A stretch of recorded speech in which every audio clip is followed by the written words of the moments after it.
politique, morale et institutionnelle après la transition qui a duré, on va dire, 2, 3 ans, 2 ans, n'exagérons pas.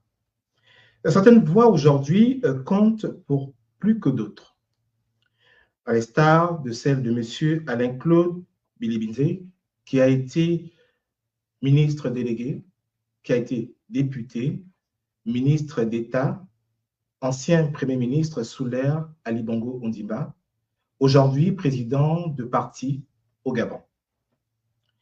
La vie politique publique, il s'y est imprégné depuis déjà plusieurs années. Connu pour ses prises de position tranchées et son regard critique sur la gouvernance de l'État, accepte aujourd'hui de répondre sans détour aux préoccupations majeures des Gabonais et des Gabonaises, et surtout celle de La Voix TV. Mesdames et messieurs, rappelons-le, cette interview exclusive se veut être un espace de vérité, de responsabilité et de protection à l'heure où les citoyens attendent des réponses claires, nettes et précises. Mais lesquelles des réponses? Les réponses sur le plan de la justice, l'économie, l'éducation, le social et la place du Gabon dans le monde. Un penseur disait « Gouverner, ce n'est pas seulement exercer le pouvoir, c'est répondre de ses actes devant l'histoire et devant le peuple. »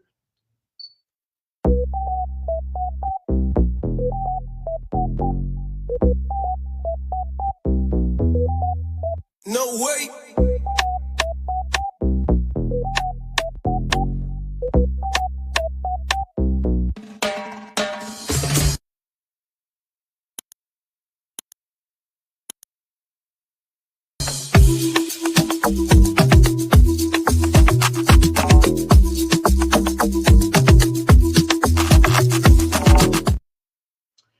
Monsieur le Président, bonjour. Bonjour.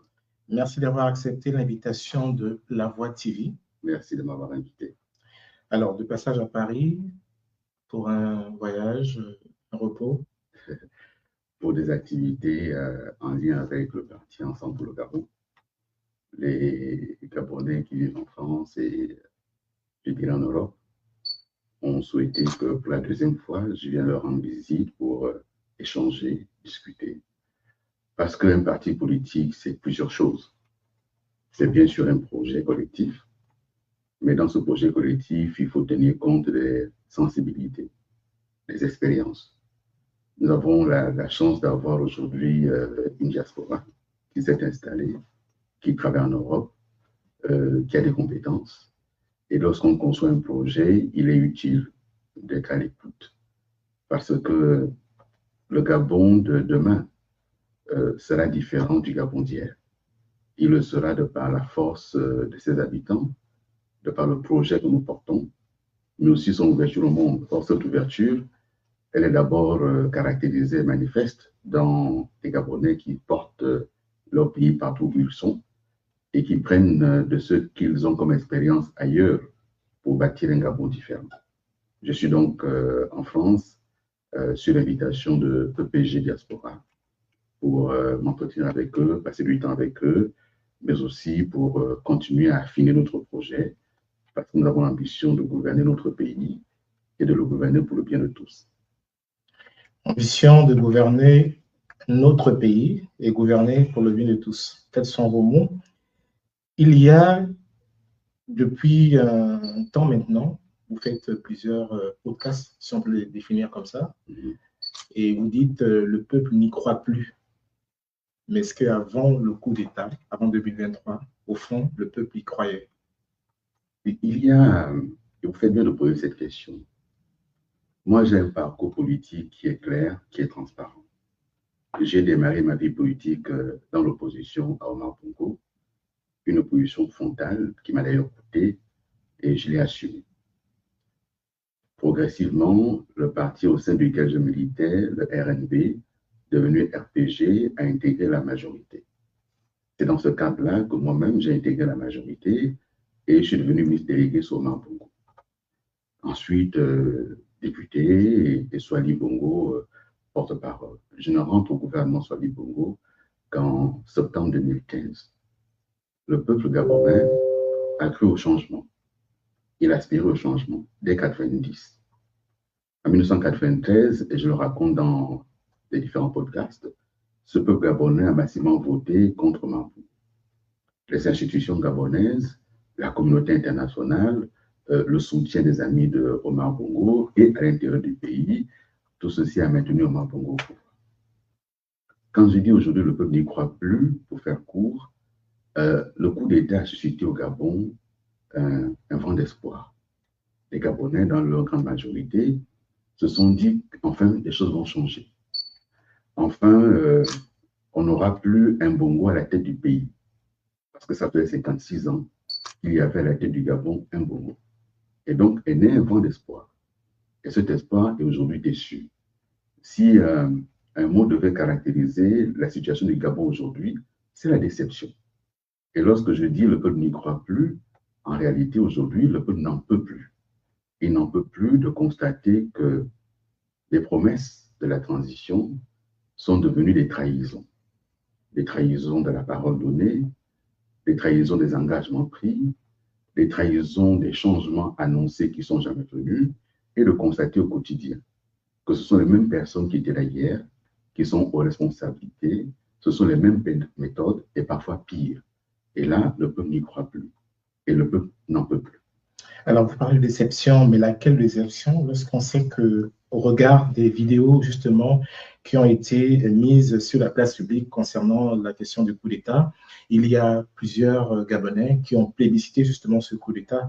Est-ce que le peuple aussi n'est pas un peuple paradoxal, au fond? Tous les peuples sont. Si on dit à un peuple, le bonheur, c'est maintenant. Le bonheur, c'est aujourd'hui. Il y croit.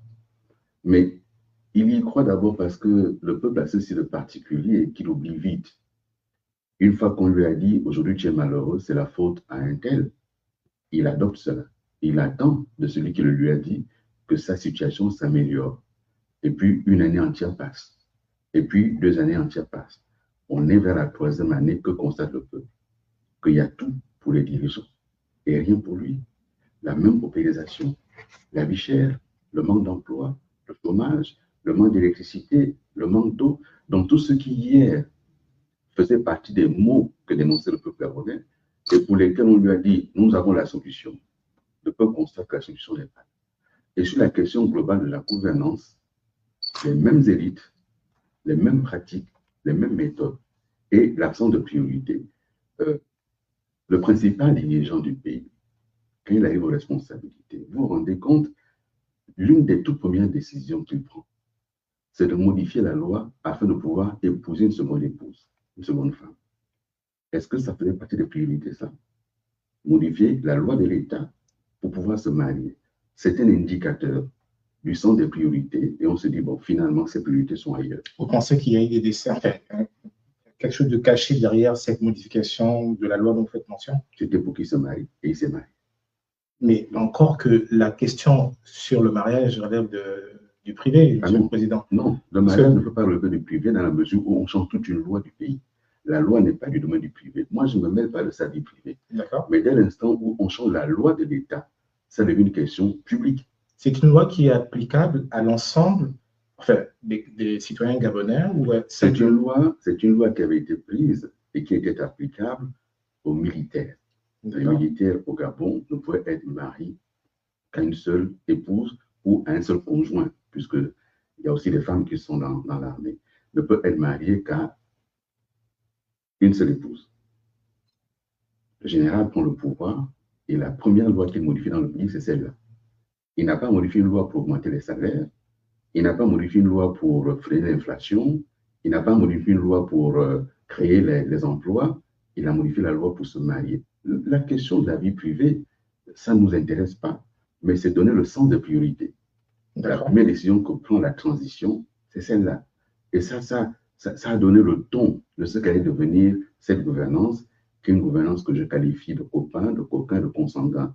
Donc, des petits amis qui se retrouvent, qui règlent tout, et c'est ce que les Gabonais ne veulent pas. Quand je dis ils n'en peuvent plus, ils n'en veulent plus, c'est cela. C'est votre avis et nous le respectons.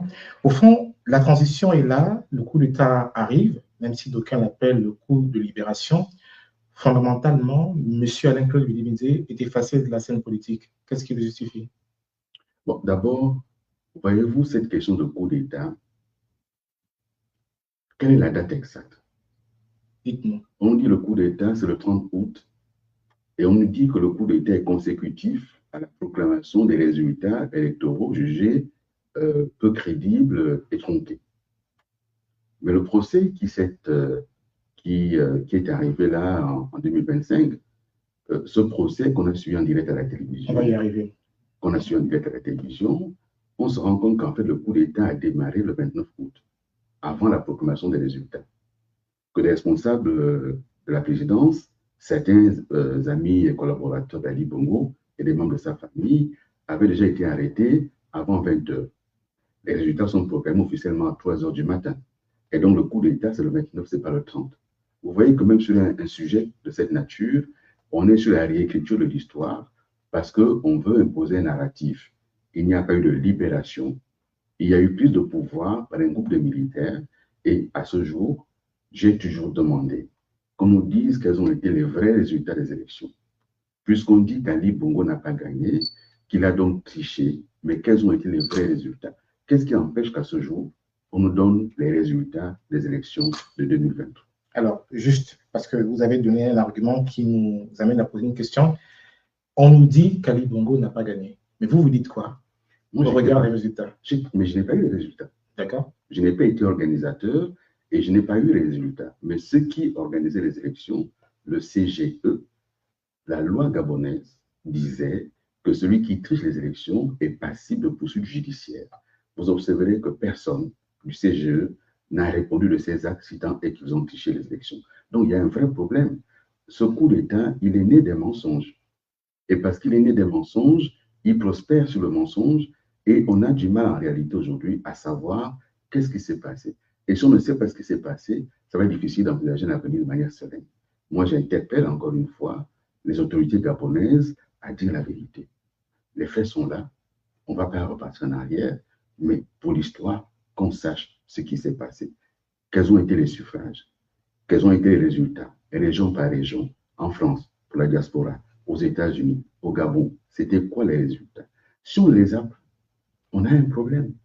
Pour notre pays, pour notre histoire, il faut savoir ce qui s'est passé et qui a pu justifier un coup d'État. Mais un coup d'État n'a pas besoin d'être justifié. Les militaires estiment qu'ils ont envie de prendre le pouvoir, ils utilisent les armes de l'État, les armes du peuple, ils prennent le pouvoir, c'est illégal.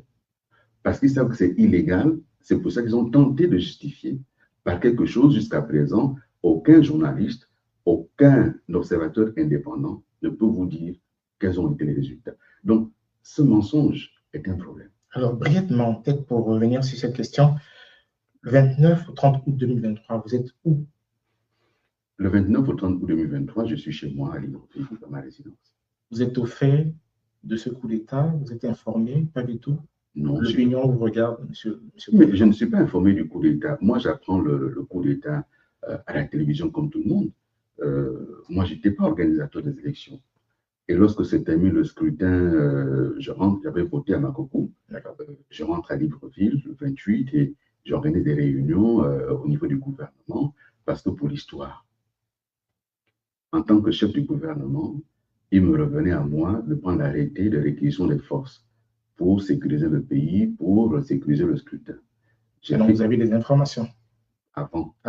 D'accord. Je prends donc cette décision et je confie l'organisation des forces au commandant en chef de la gendarmerie nationale, d'une part parce qu'il était le plus gradé, le plus âgé, au grade le plus élevé, et aussi parce que la gendarmerie est présente sur l'ensemble du territoire national, contrairement à d'autres forces comme la garde républicaine ou la police. Et donc, cette décision, elle est prise. Il revenait donc au commandant en chef de la gendarmerie de sécuriser le pays, ce qu'il fait. La décision du couvre-feu, qui est une décision qui relève du gouvernement. Ce n'est pas le chef du gouvernement qui prend cette décision. Ce n'est pas non plus le ministre de l'Intérieur ou le ministre de la Défense. Cette décision est prise par qui?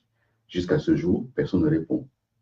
Quand on coupe Internet au Gabon, ça relève du gouvernement. Ce n'est pas moi qui ai pris cette décision. Qui prend cette décision? Jusqu'à présent, il n'y a pas de réponse. Et vous voyez, il y a tellement de sujets sans réponse, mais comme les uns et les autres avaient besoin de tourner la page, on a tourné cette page trop rapidement, Mais la branche sécuritaire du régime, c'est elle qui aujourd'hui est aux responsabilités. C'est elle qui a maintenant le pouvoir.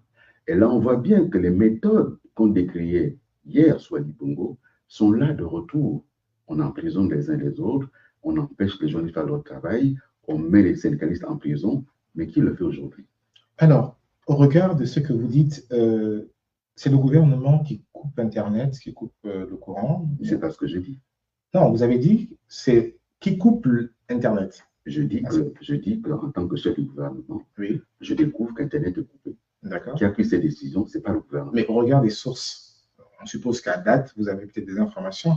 Qui a coupé l'électricité à ce moment-là? Au regard des sources, mais c'est ceux qui étaient déjà en train d'envisager les éléments pour le coup d'État. D'accord. Oui. C'est pour que l'opinion se comprenne. Mais bien sûr. Bien entendu. Oui. Alors, donc c'est ce qui justifie l'absence de Monsieur le Président dans la phase de la transition, dans la phase du coup d'État. Vous décidez de vous mettre en retrait parce que vous n'êtes pas d'accord avec ce qui s'est passé. Dans la phase du coup d'État, je suis informé du coup d'État comme tous les Gabonais dans la nuit du 29 au 30 août, lorsque les résultats sont proclamés autour de 3 ou 4 heures du matin. Pour l'histoire, je suis réveillé à ce moment-là par un appel. C'est Serge Abessolo, Serge Constant Abessolo, qui m'appelle parce que c'est lui qui m'informe et qui me dit on est en train de proclamer les résultats. Je me réveille, je descends pour regarder à la télévision. Effectivement, il y a les résultats et dans les minutes qui suivent, il y a donc ce groupe de militaires qui apparaît sur une vidéo manifestement préenregistrée. Et j'observe, je regarde et je reconnais les officiers. Et quand je reconnais les officiers, je dis à mon épouse que c'est interne à la garde républicaine. Parce que je reconnais là le colonel Ekwari, qui était le chef de la sécurité du président Ali Bongo. Je reconnais là le commandant Blake, qui était aussi très proche de la sécurité d'Ali Bongo, et d'autres éléments proches d'Ali Bongo. Je reconnais le colonel Maker Nembe, qui était à l'époque chef de cabinet ou directeur de cabinet du commandant en chef de la garde républicaine. Et pour moi, c'est forcément interne.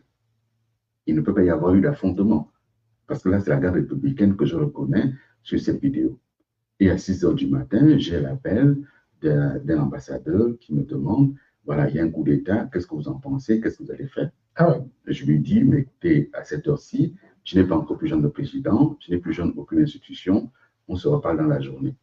Et puis, je suis ensuite appelé à 13 heures pour rencontrer le général Oligui, que je rencontre, et qui me reçoit en présence d'autres chefs de corps, notamment le commandant en chef de la gendarmerie. Mais ça, cette histoire, j'en ai déjà parlé. D'accord. Et là, il m'est proposé, la répétition étant... Et là, il m'est proposé de conduire le gouvernement, de rester Premier ministre, ce que je décline. Cela m'est proposé à 2 ou 3 reprises, on m'envoie sur des émissaires, j'ai décliné. Et donc, oui, lorsqu'il y a la transition, on me propose de jouer un rôle. Mais je refuse de jouer ce rôle-là parce que, d'une part, je suis opposé au coup d'État. D'une part. D'autre part, quitte à faire de changement, allons sur un changement de fond. Il ne peut pas y avoir de changement, de mon point de vue, avec à la tête d'un gouvernement, celui qui était le premier d'Ali Bongo. Donc, je le décline. Ça m'a valu ce que ça m'a valu, mais j'assume mes choix. Et donc, je me suis mis à côté, à l'écart, en donnant une chance à cette transition. Et j'ai dit publiquement, je n'ai pas applaudi le coup d'État. Mais pour moi, le coup d'État donnait peut-être l'occasion au Gabon de se redresser et de se remettre sur les bons rails. Mais j'ai observé qu'on allait sur des mauvais rails parce que la transition a débuté par la trahison. Le général Oligui a prêté serment et il a trahi sa parole. Il a modifié la charte de la transition la veille de la prestation de serment et ça allait dans un mauvais sens.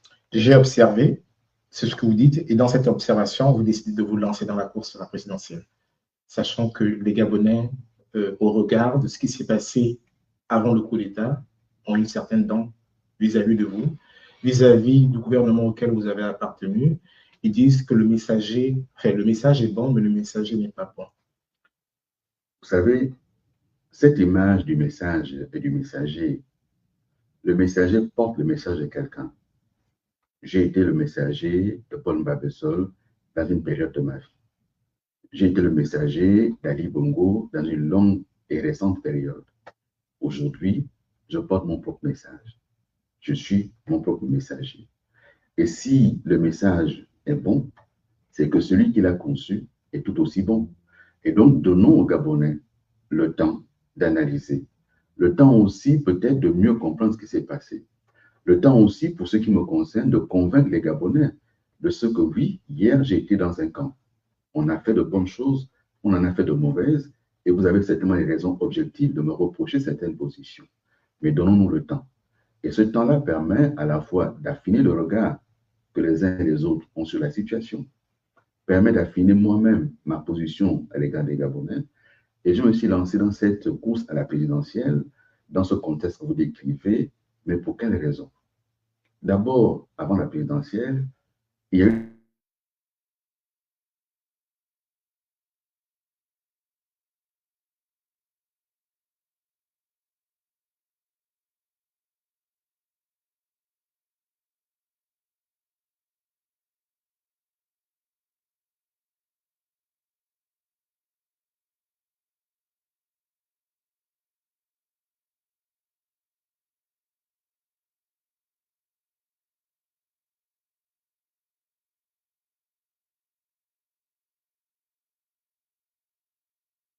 constitution.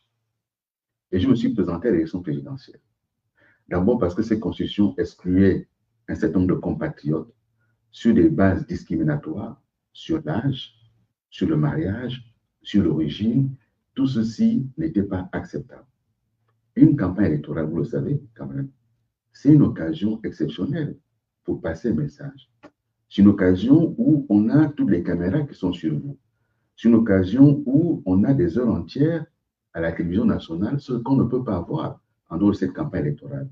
Je suis donc allé pour passer mes messages, pour entendre ce que les Gabonais avaient à me reprocher. Ils avaient beaucoup de choses à me reprocher et on s'est expliqué dessus. Mais je constate de plus en plus que ce que je leur ai dit il y a 2 ans, ils commencent eux-mêmes à le retenir. Et lorsqu'ils vous disent que le message est bon, si le message est bon, on va donc pardonner au messager. Mais fondamentalement, je suppose que vous avez un référentiel dans la sphère politique gabonaise. Vous avez lorsque vous commencez les classes, vous comprenez pourquoi je pose la question, commencez vos classes en politique, qui est votre référentiel? Paul Mabessole, André Kambila ou vous n'en avez pas? Lorsque je commence la politique, mes référentiels, ce sont mes lectures. D'accord. Mes référentiels, c'est de grands Africains. C'est les Lumumba, c'est les Nkrumah, c'est les Sankara. C'est eux mes référentiels. Donc, je commence en tant qu'étudiant. Oui.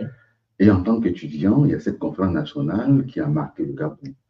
Et en tant que jeune, j'y suis allé de temps à autre. C'était en direct à la télévision aussi. Et il y a des tribunaux, Njambe, Zobengema, Mbabesol. Oui, lorsque je démarre maintenant la politique, je la démarre auprès de Mbabesol, dans le militantisme. Mais j'ai commencé dans un militantisme étudiant. Le militantisme politique, c'est ensuite auprès de Mbabesol. Mais mes références politiques, elles sont africaines, elles sont internationales. Voilà. Pourquoi la question vous est posée? Parce qu'on se demande, Alain Claude a été plus ou moins décrié par certains Gabonais. On ne va pas dire que tous les Gabonais ont un même langage. Et on s'est dit, pourquoi ne pas accompagner un leader dans cette course d'élection présidentielle pour pouvoir conquérir le pouvoir? Pourquoi il cherche à nouveau à aller, sachant que, bon, il y a peu de chances. Quel est le leader que je vais accompagner? Monsieur La Pensée Senghor, par exemple. Mais ce n'est pas un leader.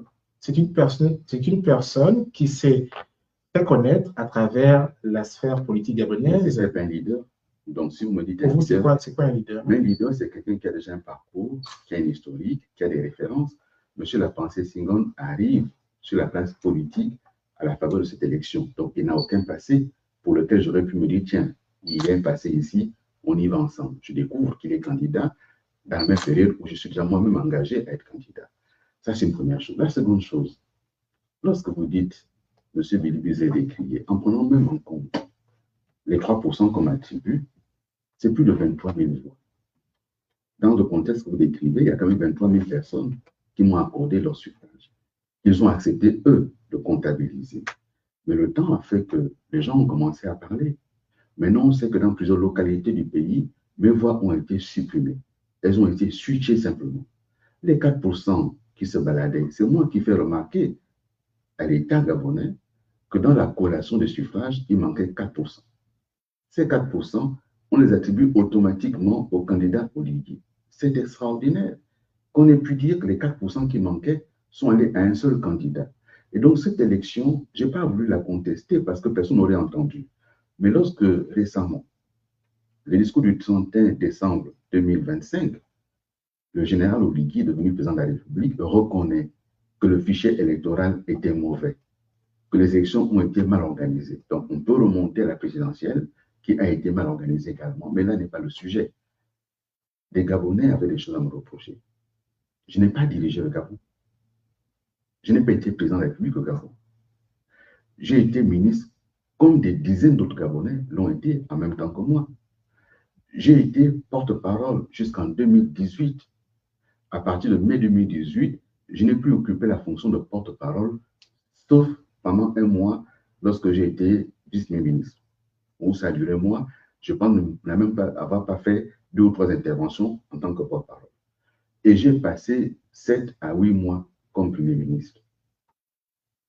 Les Gabonais, on leur a désigné celui qu'il fallait détester. Si j'étais tant détesté que cela, pourquoi m'a-t-on proposé d'être dans la transition comme Premier ministre? Le dire, Monsieur le Président, ce n'est pas infantiliser les Gabonais, parce que les Gabonais ont aussi une maturité quand même. Non, ce n'est pas infantiliser. Vous savez quelle est la force des médias? Oui. Vous savez quelle est la force des réseaux sociaux? Vous savez, lorsqu'il y a un narratif, si un narratif est mené pendant des mois, pendant des semaines, pour présenter Billy Binze comme l'homme qui était l'homme du régime d'Ali Bongo, mais je n'ai été premier d'Ali Bongo que sur 7 mois.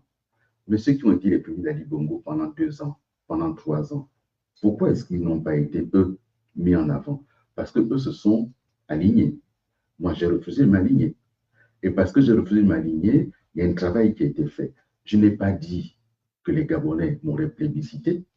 Je vous ai dit encore une fois, il y a des choses objectives. Lorsqu'on gouverne, on ne fait pas que de bonnes choses. On prend des décisions qui déplaisent forcément à certains et pas à d'autres. Et parfois, ceux à qui nos décisions ont plu ne le manifestent pas. Ceux qui manifestent et qui contestent, c'est ceux à qui nos décisions n'ont pas plu et ont fait du mal. Et donc, oui, j'ai gouverné, j'ai ma part de responsabilité et j'ai engagé mon chemin de Damas. Et ce chemin de Damas, c'était quoi? C'était de m'asseoir, d'aller m'asseoir dans les maisons des Gabonaises et des Gabonais, au hasard de mes pérégrinations à Libreville et à l'intérieur du pays et d'entendre ce qu'ils allaient me reprocher. Globalement, mon soutien à Ali Bongo. Globalement, de n'avoir pas été dans l'opposition lorsque... Votre appartenance au PDG aussi. Mais si on me reprend mon appartenance au PDG... Enfin, semble-t-il, c'est ce qui s'est dit. Parce que M. Alain Claude a été... C'est parce qu'on n'arrive pas à trouver d'éléments objectifs. Si on reprend mon appartenance au PDG... Qui, selon une partie des Gabonais, encore une fois de plus, ont tué le pays. C'est ce que j'allais vous dire. Mais le nombre de gens du PDG qui sont aujourd'hui au gouvernement, le nombre de gens du PDG qui dirigent le parti de Oligui, le nombre de gens du PDG qui sont dans son entourage immédiat, pourquoi cela n'est pas reproché? Peut-être parce qu'ils n'ont pas eu le même aura. Parce que, Monsieur le Président, oui, vous savez comme nous que le porte-parole, c'est celui qui porte la parole. Mais je viens de vous dire que j'ai arrêté à 2018. Par ricochet, lorsque, enfin, il y en a qui vous appelaient, ce n'est pas une insulte, hein, parce que c'est les réseaux sociaux, le perroquet de la nation qui donnait cette étiquette-là. Mais c'est-à-dire que les Gabonais se sont vus, enfin, ont vu en vous quelqu'un en fait qui arrivait donner toutes les informations qu'on lui demandait de le donner. Est-ce qu'il y a un moment de recul de votre gouvernance, soit porte-parole ou ministre ou ancien Premier ministre, vous vous êtes dit, cette décision-là, cette information, je ne vais pas la communiquer? Bien. Vous abordez un sujet qui est important, le porte-parole. C'est quoi un porte-parole du gouvernement? C'est celui qui donne la décision après délibération du gouvernement. Est-ce que la décision que communique un porte-parole est sa décision en soi? C'est la décision d'un gouvernement. Ça existe partout dans le monde. Je vous dis encore une fois, j'ai été porte-parole. Mais puisqu'on parle de ce sujet, en face de moi, dans l'opposition, il y avait des visages, il y avait des porte-paroles. Sur la question 2016, on en parlera peut-être. J'ai donné un chiffre sur le nombre de morts qu'il y a eu. 8 morts, le chiffre donné par la police. Personne aujourd'hui n'a contesté ce chiffre au niveau de l'État. C'est le chiffre donné par la police. En face de moi, des chiffres ont été donnés par des porte-parole de l'opposition. C'était en France, on parlait de 300 morts. M. Jean-Pierre lui-même disait entre 300 et 500 morts. Nous demandons aujourd'hui qu'on mette en place une commission vérité, justice et réconciliation pour que nous sachions quel a été le nombre exact de morts, qui a donné l'ordre, qui a tenu le fusil, qui a tué. Il faut qu'on le sache. Pourquoi on n'en parle pas? Oui, on peut me reprocher d'avoir été dans une gouvernance, mais dans ces conditions-là, posons-nous quand même la question. Pourquoi à moi on reprocherait à moi seul ce qu'on ne reproche pas aux autres? Moi, j'ai ma petite réponse. Peut-être parce que les Gabonais attendaient de vous d'être président et ils sont peut-être déçus aussi. Que je fasse un coup d'État à Ali Bongo, je n'avais pas les moyens. Non, peut-être vous présenter. Vous n'avez pas été qu'avec Ali Bongo, vous avez été avec M. Podma Bessolo, vous avez été un étudiant assez téméraire au niveau de l'Université Marbongo, vous avez fait écho, connaître de vos collègues et vous-même, qui avez même cette histoire de rectorat, voilà, entre autres, soit dit en passant, déshabiller le recteur. Donc, les Gabonais n'étant pas... Vous ne pouvez pas reprendre de telles choses à l'antenne aujourd'hui. Non, pas du tout. On en a parlé, oui. Chacun sait que ce n'est pas vrai. Exactement, non. Non, ce sont des exemples, M. Président. Lorsqu'il y a l'élection présidentielle, les Gabonais, oui, mais le temps leur donnera l'occasion. Oui, mais permettez de faire le moins président. C'est pas en fait repasser dans le passé, enfin ressasser le passé que nous interrogeons, mais ce sont des exemples qu'on prend pour dire peut-être que les Gabonais se sont dit, voilà le leader que nous attendons à un moment T. Ce moment viendra. Laissons le temps faire son effet. Si j'ai pu me tromper, je reviens de mes erreurs. Mais peut-être que le peuple aussi s'est trompé dans sa lecture de ma position. Donnons le temps au temps. Et ce temps permettra, d'ailleurs, avec les erreurs de gouvernance actuelle, d'avoir les éléments de comparaison. Au bout de 3 ans de gouvernance, maintenant, les Gabonais commencent à comparer. Est-ce qu'on vit mieux aujourd'hui qu'hier? C'est non. C'est non. La vie des Gabonais, elle ne s'est pas améliorée depuis 3 ans. Et donc, maintenant, il y a des éléments de comparaison. Après, si vous voulez, moi, je vous dis très franchement, j'ai entendu les Gabonais me dire, c'est toi qui aurais dû faire le coup d'État. C'est toi qui aurais dû te présenter en 2023. Et puis, je les ai regardés. Et je leur ai dit, mais on fait un coup d'État comment? Avec des cure-dents. D'abord, ce n'est pas dans mon éthique. Et ensuite, la fonction de celui qui a fait le coup d'État, précisément, aurait été de me refroidir si j'y avais pensé. Et donc, à un moment donné, j'entends tous les reproches, j'entends aussi les amalgames. On a eu besoin, pour gagner l'élection, de fabriquer la figure de celui qui fallait détester. Parce que je le dis, je pèse mes mots. On a mis dans le cœur des Gabonais, je n'infantilise personne. Lorsqu'on dit à quelqu'un, si tu souffres, c'est la faute à celui-ci, tes difficultés, c'est la faute à un tel, mécaniquement, on finit par avoir du rejet pour cette personne. Et ce rejet qu'ils ont fabriqué contre la figure de Billy Bills va leur revenir parce que c'est eux qui dirigent aujourd'hui et qui ont du mal à satisfaire les besoins des populations. Et dans ma démarche politique, j'évite d'avoir un débat de personnes. Je pose un débat de principe. Lorsqu'on gouverne, on a l'obligation d'améliorer le quotidien des uns des autres. Vous observerez d'ailleurs qu'on ne parle jamais de mon parcours de ministre, de mes réalisations en tant que ministre. Et on me dit, oui, mais tu étais là. Quand on faisait ça, tu étais là. Oui, mais il n'y a pas eu un gouvernement avec Ali Bongo et Billy Bills comme seul ministre. Donc, laissons le temps au temps. Il y a un discours officiel qui se positionne dans la classe politique gabonaise, notamment à travers les nouvelles autorités, celui qui consiste à dire restauration des institutions. Restauration des institutions. À date où vous revenez du Gabon, est-ce que les institutions ont-elles été restaurées? Si oui, quel est le regard que vous portez sur ces institutions? D'abord, tout dépend de ce qu'on va appeler ici restauration. Et dans la grande histoire qui retient entre autres l'histoire de France, la restauration a été la période où on est reparti à l'ordre ancien. Dans la question de la restauration au Gabon, c'est en fait le retour vers l'ordre ancien, le retour vers les institutions de 1961, qui sont là aujourd'hui dans cette constitution-là. Le retour vers une période où tous les pouvoirs étaient entre les mains d'un seul. La période où Omar Bongo était président de la République, chef du gouvernement. C'est ce que nous avons là. Et j'ai essayé d'interpeller, je n'étais pas seul, nous avons essayé d'interpeller nos compatriotes en leur disant, est-ce que vous ne vous rendez pas compte que là, on a la position de 61-64, c'est ce qu'on nous met en place là. On a là quelques réaménagements un peu, mais c'est la même période et la même constitution. Ça, c'est la première chose. La seconde chose, c'est qu'on regarde les différentes institutions. Et aujourd'hui, que ce soit les institutions parlementaires, en quoi aujourd'hui on peut estimer que l'Assemblée nationale ou le Sénat ont été restaurés? Ça veut dire qu'on leur a redonné les pouvoirs législatifs et de contrôle qui doivent revenir à un vrai Parlement. Non. Au contraire, on a abaissé leurs pouvoirs. On les a réduits à quasi néant, dans la mesure où une loi qu'ils peuvent voter, si elle ne correspond pas à ce que veut le chef de l'État, il demande une deuxième délibération. Si cette deuxième délibération ne satisfait pas, il défère à la Cour constitutionnelle directement et il peut, à ce moment-là, promulguer la loi telle que lui l'a voulu. Mais ça, c'est une restauration des institutions, ça. Mais pas du tout. Ce qu'on a fait, par contre, c'est qu'on a augmenté le nombre de députés, le nombre de sénateurs, on a augmenté leur salaire. Le gouvernement n'existe plus comme institution, puisqu'il y a maintenant le président, chef du gouvernement. Est-ce que c'est vraiment ça restauré? Non. Bien au contraire, on a abaissé les institutions pour mettre en place une tyrannie qui aujourd'hui est en place au Gabon. Est-ce que ce n'est pas un problème de l'applicabilité des textes? Parce que les institutions, certes, c'est les hommes qui les incarnent, mais au fond, il y a aussi des textes qui encadrent les institutions.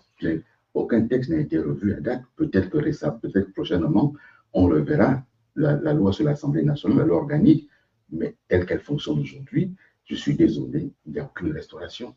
Il n'y en a pas. Quelles sont les prérogatives que l'Assemblée nationale a eues en plus de ce qu'elle avait sous Ali Bongo? Elle en a même perdu. Le gouvernement, ça n'existe plus comme institution. Là, aujourd'hui, on parle du gouvernement dans la Constitution parce qu'il faut bien qu'on le dise, mais avec quelle prérogative, quelle mission? Il n'y a même plus de chef du gouvernement en dehors du chef de l'État qui est lui-même chef du gouvernement. Quel est le rôle du vice-président du gouvernement? Et qui, de temps en temps, ne le réalise pas parce qu'en réalité, il a la conception, il a toute la machinerie intellectuelle qui remonte en fait à la Constitution de 1991, c'est-à-dire avec une séparation entre le chef de l'État et son Premier ministre. Et dans son fonctionnement, de temps à autre, il dit, mais j'ai demandé au gouvernement de le faire. Mais c'est lui le gouvernement. Il faut qu'il s'en souvienne de temps en temps, c'est lui. Le vice-président du gouvernement. Vous remarquerez d'ailleurs qu'il y a d'un côté le président de la République, chef de l'État, chef du gouvernement. Il n'est pas président du gouvernement. Pourquoi a-t-on un vice-président du gouvernement?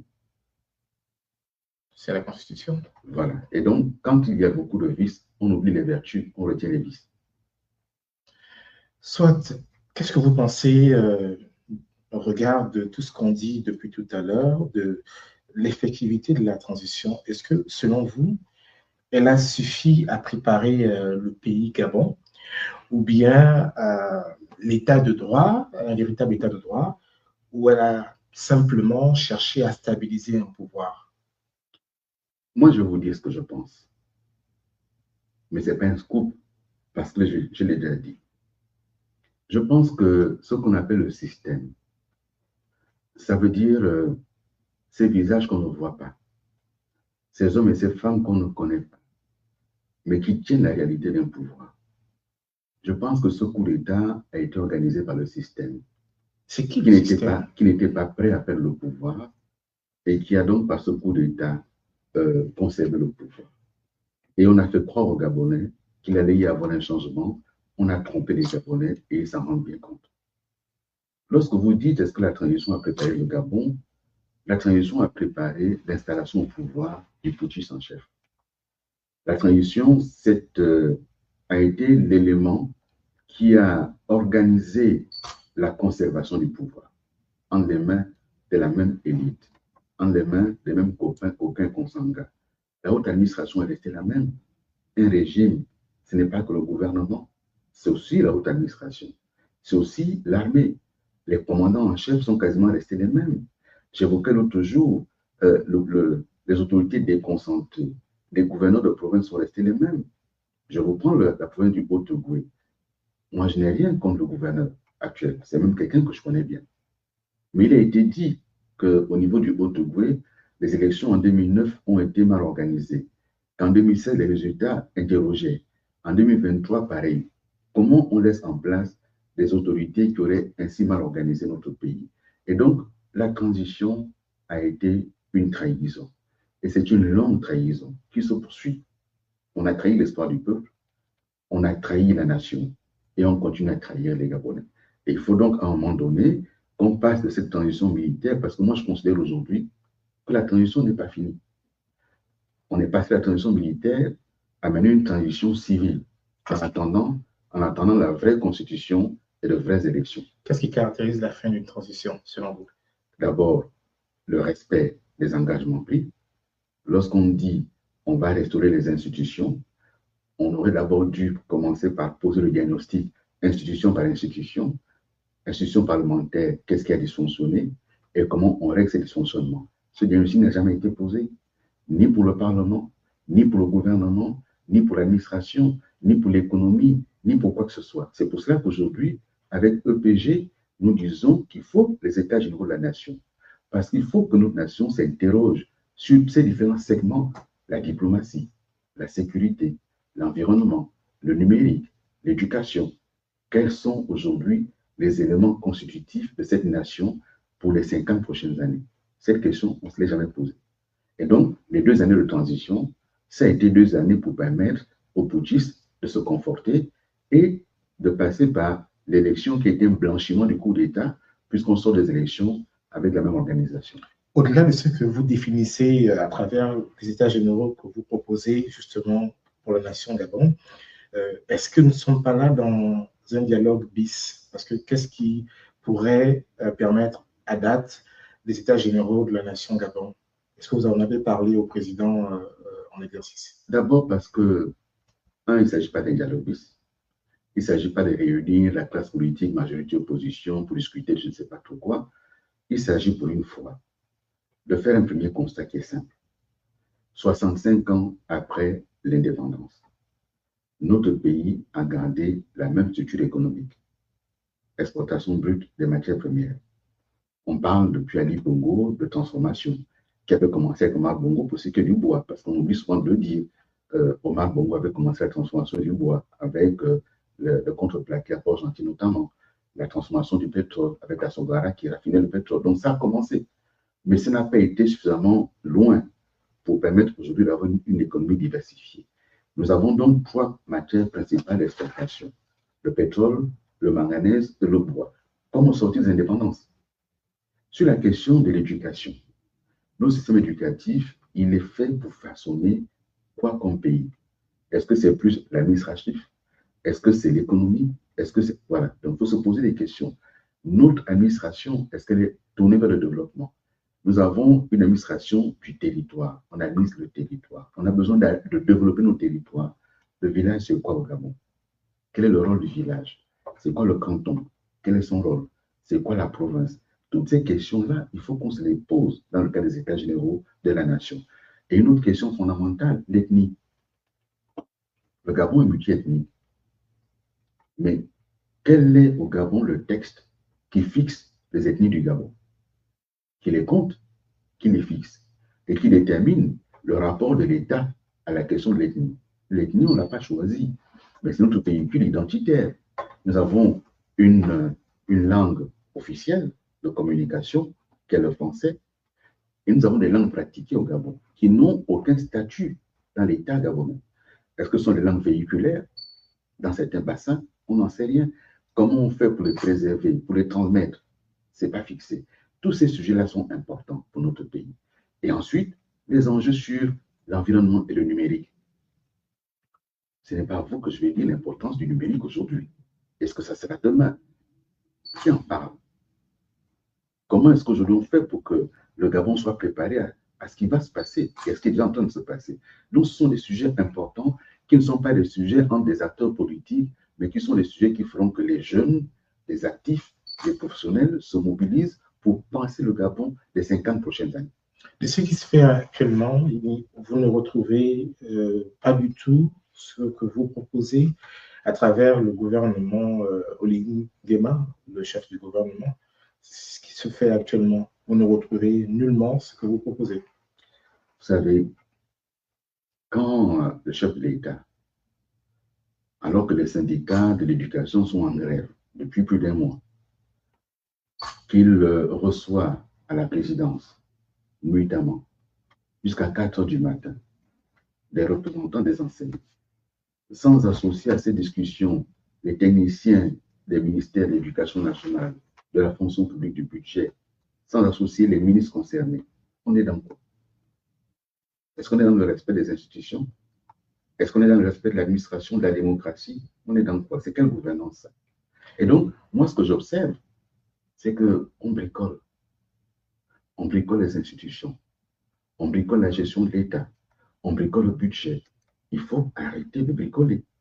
Nous sommes un pays, c'est quand même le Gabon. Si on a commis des erreurs, corrigeons ensemble nos erreurs. S'il s'agit de dire Ali Bongo a triché, il n'est plus là. Ça fait 3 ans qu'Ali Bongo n'est plus là. On ne va pas continuer à dire que le Gabon va mal à cause d'Ali Bongo, il n'est plus là depuis 3 ans. Vous savez, un mandat présidentiel aux États-Unis, c'est 4 ans. Mais le redressement d'un État aussi, comme le Gabon, 50 ans de gouvernance des mêmes systèmes, ce n'est pas en 2-3 ans, monsieur le Président. Je vous remercie de dire 50 ans parce que dans la phraseologie officielle au Gabon, c'est 14 ans. D'accord. Bien. Donc, je vous remercie de rappeler les 50 ans, mais précisément, les 50 années n'ont pas été catastrophiques dans tous les domaines. Si on prend la diplomatie, Omar Bongo a réussi à positionner un petit pays de 500 000 habitants à l'époque sur la carte diplomatique mondiale. On a organisé l'OIA 77. Le Gabon a été partie prenante de grandes médiations en Afrique. Ce n'est pas par hasard que Mandela a rendu visite au Gabon de sa sortie de prison. On a accueilli Jonas Savimbi, des grands qui combattaient dans leur pays pour la libération, etc. Et donc le Gabon, sur la question de la diplomatie, a eu des avancées qu'on a perdues. Sur l'environnement, le Gabon, sous Ali Bongo, ça a commencé avec Omar Bongo, mais sous Ali Bongo, la diplomatie environnementale du Gabon s'est affirmée. Il y a eu la COP à Paris, où le Gabon a été un des premiers pays à avoir déposé ses conclusions. Il n'y a pas eu que de mauvaises choses pendant 50 ans. Au plan interne, Omar Bongo a réussi quand même à stabiliser un pays, à en faire un pays où il n'y a pas eu de guerre, il n'y a pas eu de guerre civile, et donc ce sont des acquis qu'il y a eu. Mais ce qui a manqué, c'est l'aspect développement. Ce qui a manqué, c'est l'aspect formation, éducation, prise en compte de la santé des Gabonaises et des Gabonais, et qu'il faut améliorer. Vous me dites, 3 ans, c'est peu. J'étais en train de vous dire qu'un mandat aux États-Unis, c'est 4 ans. Si on avait été aux États-Unis, il serait à la fin des mandats. Qu'un mandat en France, c'est 5 ans. Il serait en train d'approcher la fin des mandats. Là, il a 7 ans. Il a déjà parcouru 2 années. Il est à la 3e année, il est fatigué. Oui, mais 2 années sans pourtant être président de plein pouvoir. Qu'est-ce qui lui a manqué? Il a été président de plein pouvoir. C'était la transition. Ah non, non, non. Il a exercé toutes les fonctions et toutes les prérogatives de la fonction. Il n'a pas été appelé président de transition. Ils ont changé la constitution, plutôt la charte de la transition, et ils ont fait de lui le président de la République, chef de l'État. Toutes les prérogatives qu'il assure aujourd'hui en tant que président élu, il les avait déjà comme président de transition. Il était président de la République, chef de l'État, il présidait le conseil de la magistrature, il présidait le conseil de sécurité, et donc il avait toutes les prérogatives. Il représentait le Gabon international, rien ne lui a manqué. Et les budgets de l'État sont passés de 3 000 milliards lorsque j'étais chef du gouvernement, à 4 000 milliards en 2024, à 5 000 milliards en 2025. Il était projeté à 7 000 milliards avant d'être révisé à 6 000 et quelques en 2026. Et donc, l'État a augmenté la part de son budget d'année en année, mais le quotidien des Gabonais a été inversement dégradé. À croire que le Gabon ne parle qu'en milliards, monsieur le Président, parce que tout porte à croire qu'il y a beaucoup de milliards au Gabon, parce que là encore, on va entrer dans le vif du sujet. En ce qui concerne la justice gabonaise, on a parlé des milliards. Et ça nous amène à bondir sur la question de la responsabilité de l'État sur le plan de la justice. La justice gabonaise est souvent perçue comme étant sélective. Selon vous, peut-on parler d'une justice indépendante aujourd'hui au niveau du Gabon? Sinon, que faire concrètement? Pourquoi les affaires qui impliquent directement les citoyens sont réglées de façon expéditive et ceux, en griffe, qui souvent sont taxés les déteneurs de fonds, de milliards, on met autant de temps pour pouvoir les juger? D'abord, je crois que celui qui en parle le mieux, c'est le syndicat de la magistrature, qui ces derniers temps a réitéré sa position. Ce syndicat se bat et réclame une justice indépendante. Ça vient des magistrats qui veulent être indépendants. Moi, je me suis battu au sein du gouvernement. J'ai été mis en minorité, je le confesse, mais je me suis toujours battu pour que le président ne préside pas le Conseil supérieur de la magistrature. Et ça a été toujours fait? Je me suis battu, j'ai échoué là-dessus. D'accord. C'est bon de le dire. Oui, mais ce que je dis. Non, pour qu'on comprenne en fait. J'ai été mis en minorité, mais dans ma vision profonde, dans ma conception de la question de la séparation des pouvoirs, le président de la République n'a pas à présider le Conseil supérieur de la magistrature. Ça, c'est une première étape. La seconde étape, effectivement, c'est la question, d'une part, de la formation de magistrats, de leur équipement, dont des moyens pour rendre la justice, de la capacité qu'ils vont avoir à mener des enquêtes à charge et à décharge, et à pouvoir prononcer des décisions qui soient équitables et acceptables par tous, fondées sur le droit et la justice. Ces éléments manquent. Ils manquent pourquoi? Parce que le pouvoir a peur d'une justice indépendante.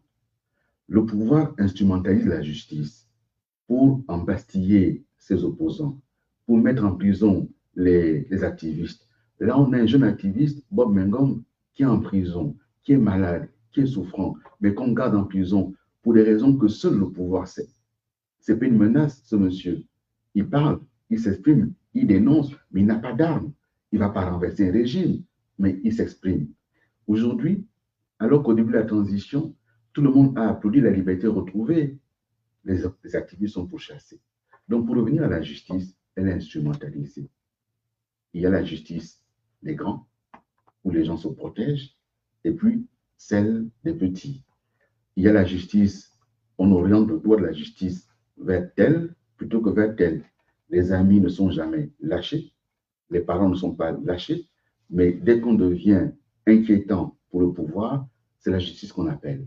Moi, je ne serais pas étonné que demain après-demain, il y ait une histoire concernant tel activiste, tel syndicaliste, et pourquoi pas moi-même, parce que la justice est instrumentalisée. Mais on ne se rend pas compte du mal qu'on fait au pays. Parce que la justice, ce n'est pas simplement la question pénale de qui a volé, qui a fait ci, c'est aussi la justice des affaires. Est-ce qu'aujourd'hui, quelqu'un qui investit au Gabon est certain que s'il a un problème avec l'État ou avec un homme puissant, il aura gain de cause quand la justice aurait dû lui donner raison? Ce n'est pas évident. On a des entreprises aujourd'hui condamnées au Gabon à payer des centaines de millions, voire des milliards, parce qu'il y a un magistrat qui en a décidé ainsi, alors que les faits auraient pu être traités différemment. C'est un problème sérieux. Est-ce que la responsabilité n'incombe pas aussi au peuple qui est parfois dans l'opacité? Plusieurs affaires, justement, nous amènent à poser cette question. Il y a l'affaire Cameron. Je pense que vous avez eu écho de ce jeune homme qui a été, bref, en parvenu sur les faits. Et on se rend compte qu'au-delà de cette affaire, il y a plusieurs autres affaires, l'affaire Karl, il y a beaucoup d'affaires, mais les familles sont souvent muettes. Elles sont souvent dans un mutisme. Et il est même dit souvent, et ça a aussi été fait sous, dit-on, M. Ali Bongo, qu'on reçoit les familles, on donne de l'argent à ces derniers et on demande aux familles de ne pas tenter des poursuites vis-à-vis de l'État. Moi, je ne peux pas confirmer ça. Non, c'est une rumeur qui circule dans l'opinion.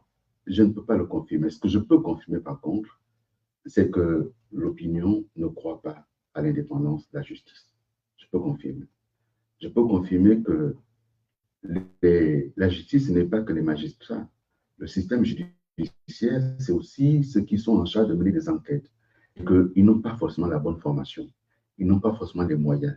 Ils sont parfois percutés dans leurs enquêtes par un coup de fil qui va arriver, qui va dire arrêtez, d'aller pendant tel sens. Et c'est tout ça qu'il faut réorganiser. Vous avez raison d'évoquer les familles.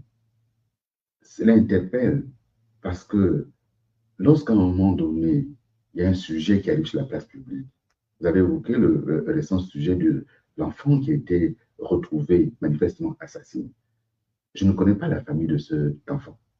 Et donc, je ne m'avancerai pas sur ce dossier-là. Ce que je sais aussi, c'est qu'il y a des familles qui se battent depuis des années. Dans l'affaire Rinaldi, la mère de cet enfant se bat depuis des années. Les parents se battent depuis des années. Mais ça a commencé, cette affaire, sous le président Ali Bongo. Est-ce qu'on a fait tout ce qu'il fallait pour que la vérité soit sûre? Je ne peux pas le confirmer. Est-ce qu'aujourd'hui, dans les enquêtes qui sont menées, on fait tout ce qu'il faut pour qu'il y ait la lumière? Je ne peux pas le dire. Ce que j'observe, c'est que récemment, il y a un syndicaliste qui a été interpellé à l'aéroport Léon-Bas parce qu'il voyageait pour aller à Port-Gentil. Ils l'ont pris à l'aéroport, on l'a amené à la présidence, et la présidence, il est allé à la DGR. Pourquoi la présidence est intégrée dans la question judiciaire au Gabon? Pourquoi la présidence intervient auprès des magistrats, auprès des enquêteurs? Pourquoi? Même auprès des familles. On a vu, sous la transition, le jeune qui a trouvé la mort après des tortures dans les geôles de l'enseignement militaire. On a vu le président aller voir la famille pour expliquer comment se passe la torture, pour indiquer qu'à tel degré de torture, quelqu'un va mourir. On a entendu le dire avec effroi. Mais je rappelle que le Gabon a signé et ratifié tous les instruments des Nations Unies contre la torture. Est-ce qu'on le réalise? Monsieur le Président, vous dites la DGR se trouve au niveau de la présidence. Sous Ali Bongo, on n'est pas en train de ressasser, mais c'est pour qu'on comprenne et que vous puissiez nous expliquer aussi, puisqu'on est là pour étaler les faits de façon véridique. Est-ce que vous avez soulevé cette question de la DGR? Parce que justement, lors de plusieurs de nos émissions, nous évoquons souvent cette question lorsqu'on reçoit des juristes. Qu'est-ce qui explique que quelqu'un est interpellé au lieu que ce soit l'officier de police judiciaire qui interpelle un tiers et que cette affaire soit mise en instruction, que le procureur juge bon d'enquêter, de poursuivre ou de ne pas poursuivre, que ce soit automatiquement la DGR ou le B2? Est-ce que ces entités sont en l'état encore en droit d'exister au Gabon? Écoutez, le B2, sinon, quel serait leur rôle? D'abord, le B2 est en droit d'exister au Gabon. Pourquoi? C'est le renseignement militaire. D'accord. Et tous les pays au monde ont un renseignement militaire. Il a le droit d'exister. A-t-il le droit d'être instrumentalisé dans toutes les affaires civiles dans lesquelles on le retrouve? Non. La DGR a le droit d'exister. C'est le renseignement, c'est la recherche, c'est la répression. Ils sont aussi officiers de police judiciaire. Est-ce qu'ils ont le droit d'être instrumentalisés comme ils le sont? Non. Et donc, il faut revenir aux fondamentaux. La direction générale du B2 s'occupe du renseignement militaire, de ce qu'on appelle aussi la contre-ingérence. C'est important pour un État d'être protégé. C'est important pour un État d'avoir des hommes et des femmes qui travaillent pour qu'on vive en sécurité. Est-ce qu'on a le droit de les instrumentaliser? Non, clairement. Et là-dessus, je suis catégorique. Sur la question autre de la DGSS qu'on n'a pas évoquée, qui là est un service également de renseignement directement de la présidence. Ils sont dans tout aujourd'hui. Ils font dans tout. Il faut encadrer ceci. D'abord parce que c'est la terreur qui s'installe. L'expression aujourd'hui au Gabon, je ne parlerai pas, sinon le B2 va me soulever. L'expression au Gabon, c'est j'ai les enfants. Je ne vais pas commenter, sinon le B2 viendra me soulever. Est-ce que vous vous rendez compte où on est tombé par rapport à l'espoir né du coup d'État et la transition, où on a applaudi la liberté? Les Gabonais sont-ils libres aujourd'hui? Non, clairement pas. Est-ce qu'ils ont le sentiment qu'ils vivent mieux aujourd'hui? Non, clairement pas. Est-ce que c'était mieux sous Ali Bongo par certains aspects? Oui. Par d'autres, non, justement. Et ce n'est pas parce que ça se faisait sous Ali Bongo qu'il faut continuer à le faire. Il faut au contraire améliorer la gouvernance et dire séparons les pouvoirs, mais de manière claire. Faisons en sorte que celui qui est lésé et qui a les instruments avec lui n'ait pas peur d'aller porter plainte. Parce que moi, je n'ai jamais mis un journaliste en prison. Jamais. Vous en avez la compétence? Parce que, comme vous le dites, c'est comme si... mais justement, puisque vous dites le pouvoir, je n'ai jamais fait ça. Je n'ai jamais demandé à la police d'intervenir dans... judiciaire. Jamais. Jamais j'ai interdit que les syndicats puissent s'exprimer lorsque j'étais ministre dans un département donné. Jamais. Parce que, au-delà de la question globale d'un système, il y a aussi l'approche individuelle. Ça existe. Ce n'est pas parce que j'ai été dans un gouvernement que je n'ai pas ma pensée à moi. Et ce que j'estime aujourd'hui, c'est ma pensée, tirée à la fois de ce que je sais, de ce que je pense, mais aussi de ce que j'ai appris et des erreurs commises. Donc oui, j'ai aujourd'hui, moi, la capacité de proposer aux Gabonais un vrai projet. Ce qui se passe aujourd'hui, si avec des instruments à nos dispositions, ça veut dire la constitution actuelle, aussi mauvaise soit-elle, puisqu'on a la possibilité d'avoir des partis politiques, on peut revendiquer. Si on ne met pas en branle tous ces éléments, nous sommes mal partis. Et 7 ans, ce n'est pas possible. 7 ans, c'est trop. J'ai dit le peuple n'y croit plus. Je dis là que le peuple n'en peut plus. Mais je crois aussi que le peuple n'en veut plus. Il faut arrêter. Vous avez abordé au début de cette émission la question du QG de M. Jean-Ping, notamment la question des morts. Et on va vous poser une question à 2 volets, parce qu'il y a la question d'Esther Miracle également, dans laquelle certains acteurs politiques, on ne peut pas les citer, en la personne de Orange Kevin Digou, a demandé à ce que vous soyez entendu, je paraphrase sur cette affaire, parce que, disons-le, vous avez été aux commandes en tant que chef de gouvernement. Aujourd'hui, vous demandez la question vérité, justice et réconciliation. Mais quid de cette question? Est-ce que vous savez que la question de mise en danger de la vie d'autrui peut aussi vous être imputée quelque part? Si on estime que du seul fait que j'étais chef de gouvernement, alors que je ne suis pas intervenu pour l'autorisation de ce bateau. C'est toute la question. Non. Le bateau avait ses autorisations avant que je sois chef du gouvernement. Il n'a pas été autorisé sous mon gouvernement. J'ai été nommé chef du gouvernement le 9 janvier 2023. Ce bateau a coulé le 9 mars 2023, 2 mois après ma nomination. J'ai entendu les demandes qui ont été faites. Je ne sais pas si ces demandes ont été faites en tant qu'acteur politique ou avocat, mais tout s'est bien. La justice a répondu à ce sujet. Si demain, dans le cadre de la commission Vérité, Justice et Réconciliation, ce sujet arrivait sur la table, j'irai répondre. Mais je vous donne 2 pistes. Sur cette question du naufrage de l'Esther Miracle, le chef de gouvernement que j'étais, savez-vous comment j'ai été informé qu'il y a eu naufrage? Par aucun service de l'État. Aucun. Ni la GR, ni la gendarmerie, ni la police, ni la marine, ni les services de renseignement, aucun service de l'État ne m'a informé. J'ai été informé par le coup de fil d'une compatriote dont l'enfant était dans ce bateau à 6h30. C'est là que j'ai été informé. Le bateau avait coulé la nuit. C'est vous dire l'étendue des dysfonctionnements. Donc oui, si la justice a déjà répondu en disant on ne va pas les entendre, elle sait que sur la question de la marine marchande, il y a des prérogatives qui relèvent de la direction générale de la marine marchande. Si on doit remonter à la responsabilité politique, on dira où elle se situe. Ça, c'est une première chose. Sur la question du QG de M. Jean-Ping, nous sommes là en 2016. La question que moi je me pose, pourquoi ceux qui réclamaient la vérité, soit Ali Bongo, se sont tués aujourd'hui? Pourquoi Mme Missambo, qui réclamait cette vérité, en janvier 2024, à l'occasion des vœux, des chants des vœux avec le président de la transition, et le président du Sénat de la transition, a demandé cette commission. Il a été répondu ensuite, pas officiellement, il a été répondu ensuite, que ce serait fait par le pouvoir issu des élections. On a maintenant un pouvoir issu des élections. Nous demandons cette commission vérité, justice et réconciliation. Il y a eu dans le gouvernement de la transition des personnalités bien connues qui, ici en France, disaient qu'il y a eu 300 morts. Ces personnalités sont aujourd'hui au gouvernement. Il y a un devoir de vérité. Disons aux Gabonais où sont les 300 morts. Est-ce que c'est à ces personnalités de saisir la justice pour que les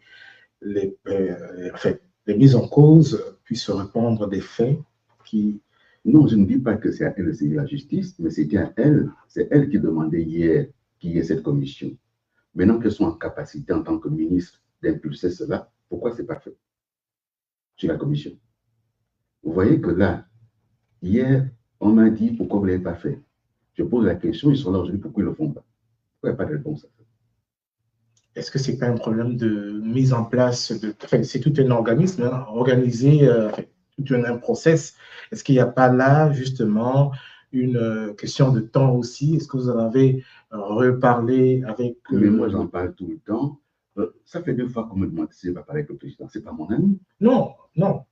Alors, non, mettons les choses dans leur contexte. Oui. Il est le président de la République gabonaise. Oui. Au fond, il est le chef du gouvernement. Oui. Vous faites mention des membres du gouvernement depuis tout à l'heure, oui. mais qui eux aussi ont une responsabilité vis-à-vis de ce dernier. Il y a des membres du gouvernement qui étaient dans l'opposition à l'époque. Oui. Et qui réclamaient cette commission. Et qui aujourd'hui, devenus ministres, n'en parlent plus. C'est cela qui interpelle. C'était des acteurs politiques hier qui faisaient des plateaux de télévision en France et qui demandaient cette commission. Ils sont aujourd'hui en capacité, en tant que ministres, de le proposer à leur chef pour mettre en place cette commission. Elle prendra du temps, c'est vrai. Il faut du travail, mais il faut commencer. Moi, je ne dis pas qu'une fois qu'on la commence, et le mois prochain, on a les résultats, mais il faut moins commencer. Il faut la mettre en place parce que les gens disparaissent, parce que la mémoire s'efface, parce que les preuves vont disparaître également. Il faut la mettre en place. Pourquoi c'est refusé? Vous savez pourquoi? Je vais vous dire pourquoi. Parce que c'est instrumentalisé contre un pouvoir. Maintenant que ce pouvoir n'est plus là, il n'y a plus d'intérêt pour eux qui instrumentalisaient, mais pour les familles. Moi, j'ai rencontré certaines familles. Certains m'ont dit leur ressentiment. Parfois, on m'a parlé de haine me concernant. Je leur ai demandé pourquoi. Et on m'a dit parce que vous avez dit qu'il n'y avait eu que 8 morts. Je dis d'accord. Vous dites qu'il y en a eu combien?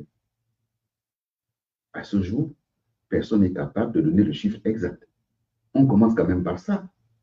Il y a d'un côté le chiffre du gouvernement, de l'autre côté celui éventuellement des ONG, celui éventuellement des parents de victimes, celui éventuellement de M. Ping lui-même, à qui appartient le QG et pour qui les gens étaient là.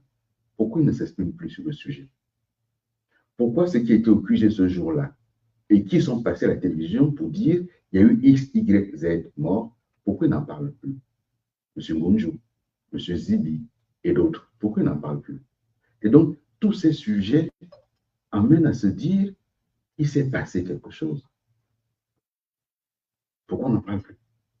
Soit on dit, on sait finalement qu'il a fait et qu'il n'est pas bon qu'on le dise aujourd'hui. Dans ces conditions, il faut assumer publiquement de dire on tourne la page. Et tourner la page, est-ce que ça redonnerait un devoir de mémoire de l'évaluation des familles aussi? C'est pas ce que je dis, moi. Je dis qu'il revient aujourd'hui aux autorités de répondre à notre demande. Oui, on vous a entendu, mais on ne veut pas. Oui, on vous a entendu, on le fera. Non, on ne le fait pas.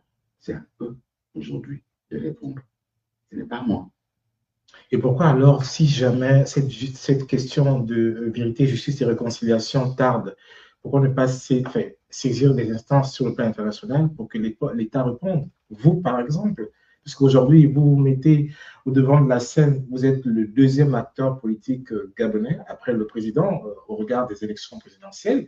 Pourquoi vous ne dites pas aujourd'hui, je peux me constituer partie civile avec d'autres personnes pour saisir qui de droit pour que l'État gabonais réponde?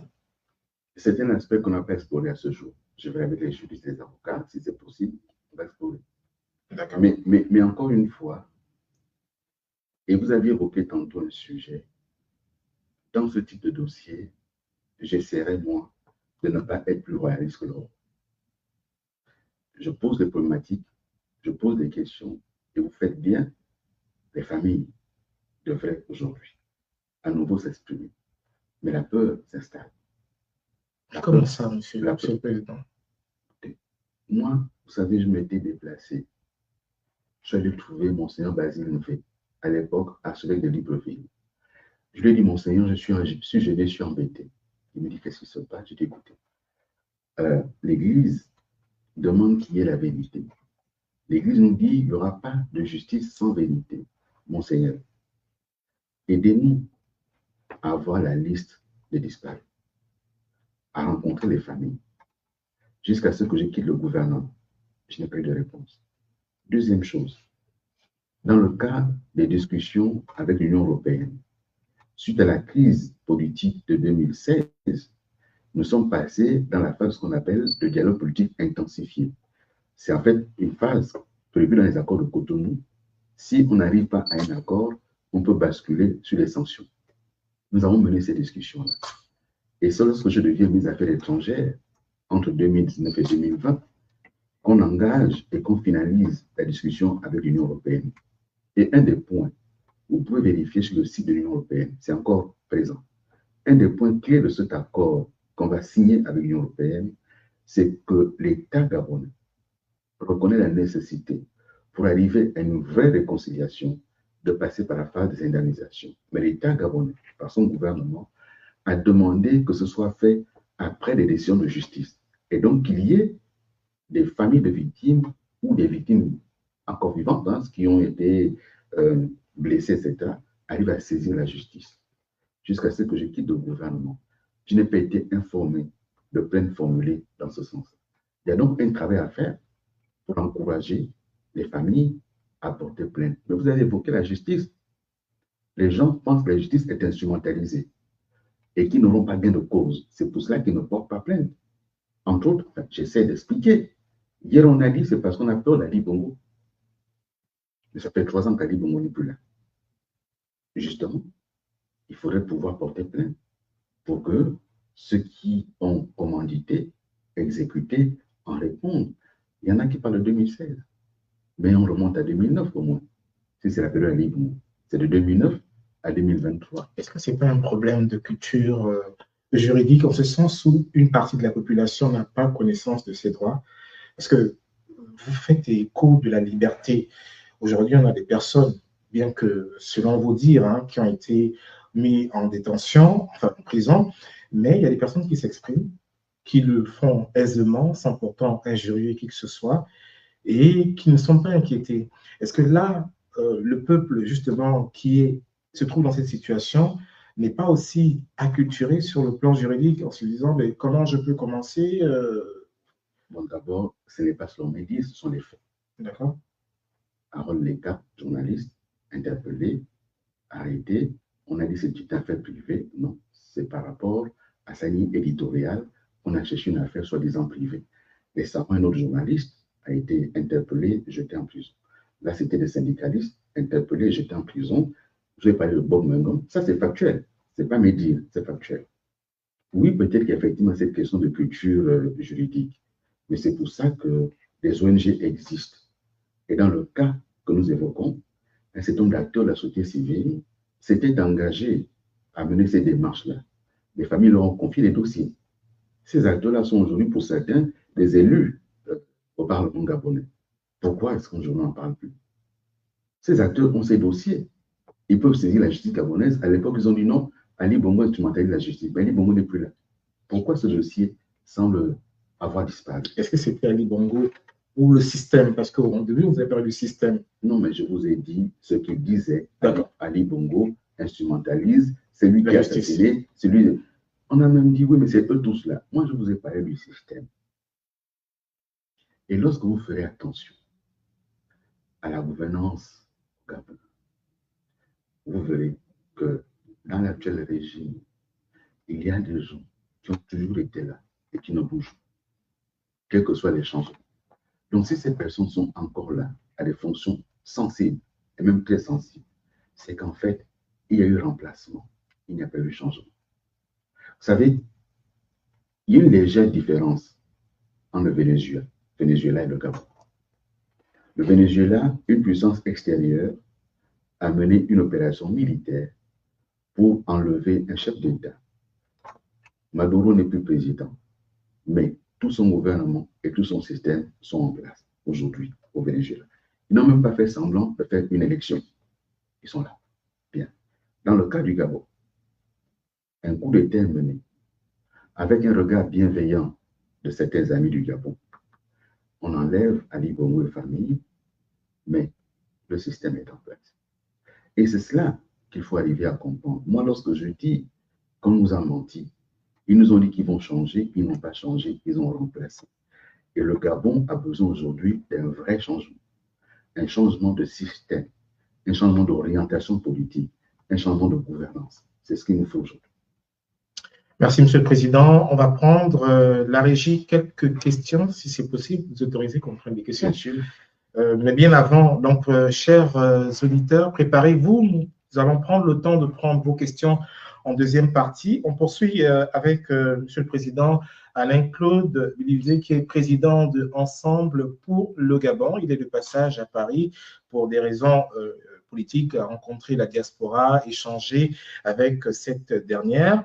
Et il a accepté de passer sur nos antennes. Alors, Monsieur le Président, il y a une question quand même qui taraude nos esprits, celle qui concerne évidemment le procès qui se sont tenus récemment. On a évoqué en première partie, mais pendant ces procès, on a entendu beaucoup de milliards, beaucoup de sommes qui ont été sorties ici et là. Et on a aussi entendu votre nom. L'opinion n'a pas forcément compris pourquoi est-ce qu'on a entendu M. Alain-Claude Bilizé et au fond, il n'est pas interpellé par la justice? Qu'est-ce qui s'est arrivé? Mais vous avez entendu mon nom dans quel cadre? Mais nous, en toute objectivité, on n'a pas suivi les audiences parce que nous étions affairés à autre chose. D'accord. Moi, j'ai suivi les audiences. Mon nom a été cité par M. Jesse Eleikoga pendant le procès. Il cite mon nom parce qu'on lui demande à M. Eleikoga si c'est vrai que c'est lui qui avait proposé son ami, M. Rodrigue Bissaou, comme ministre de la Communication. M. Eleikoga répond oui, c'est moi qui l'ai proposé. Je l'ai proposé au président de la République en présence, entre autres, de M. Bilibizé. C'est là que mon nom a été cité. Mon nom n'a jamais été cité dans les questions de détournement de deniers publics. Il n'a pas été cité. Pas du tout. Et ensuite, on a dit les premiers ministres recevaient des primes. Et on a dit qu'il y avait des premiers ministres qui recevaient X montant de primes. On n'a pas cité nommément les premiers ministres. Et que je sache, la prime n'est pas encore un délit ni un crime. Donc, j'attends. Elle est encadrée. Écoutez, vous avez dit que mon nom a été cité. Oui, vous avez ouvert, Monsieur le Président, vous avez ouvert un petit angle parlant de primes. Parce qu'aujourd'hui, d'aucuns parlent non seulement de primes, de coca, de taxi. Non, moi je ne sais pas ce que c'est le coca, le taxi dans le cadre de ce dont nous parlons là. Oui, ce dont nous parlons justement. La question qui est posée, est-ce que ces primes sont encadrées? Les primes sont payées par le trésor public et donc par l'État. J'imagine qu'elles sont encadrées. Maintenant, on me fera la démonstration de ce que ça n'est pas et que je vais détourner s'il y a un procès. Je vous dis, mon nom n'a pas été cité dans le cas de détournement. Maintenant, vous évoquez d'autres aspects. D'abord, ce procès en lui-même, c'était une mascarade absolue. C'était un procès pénal.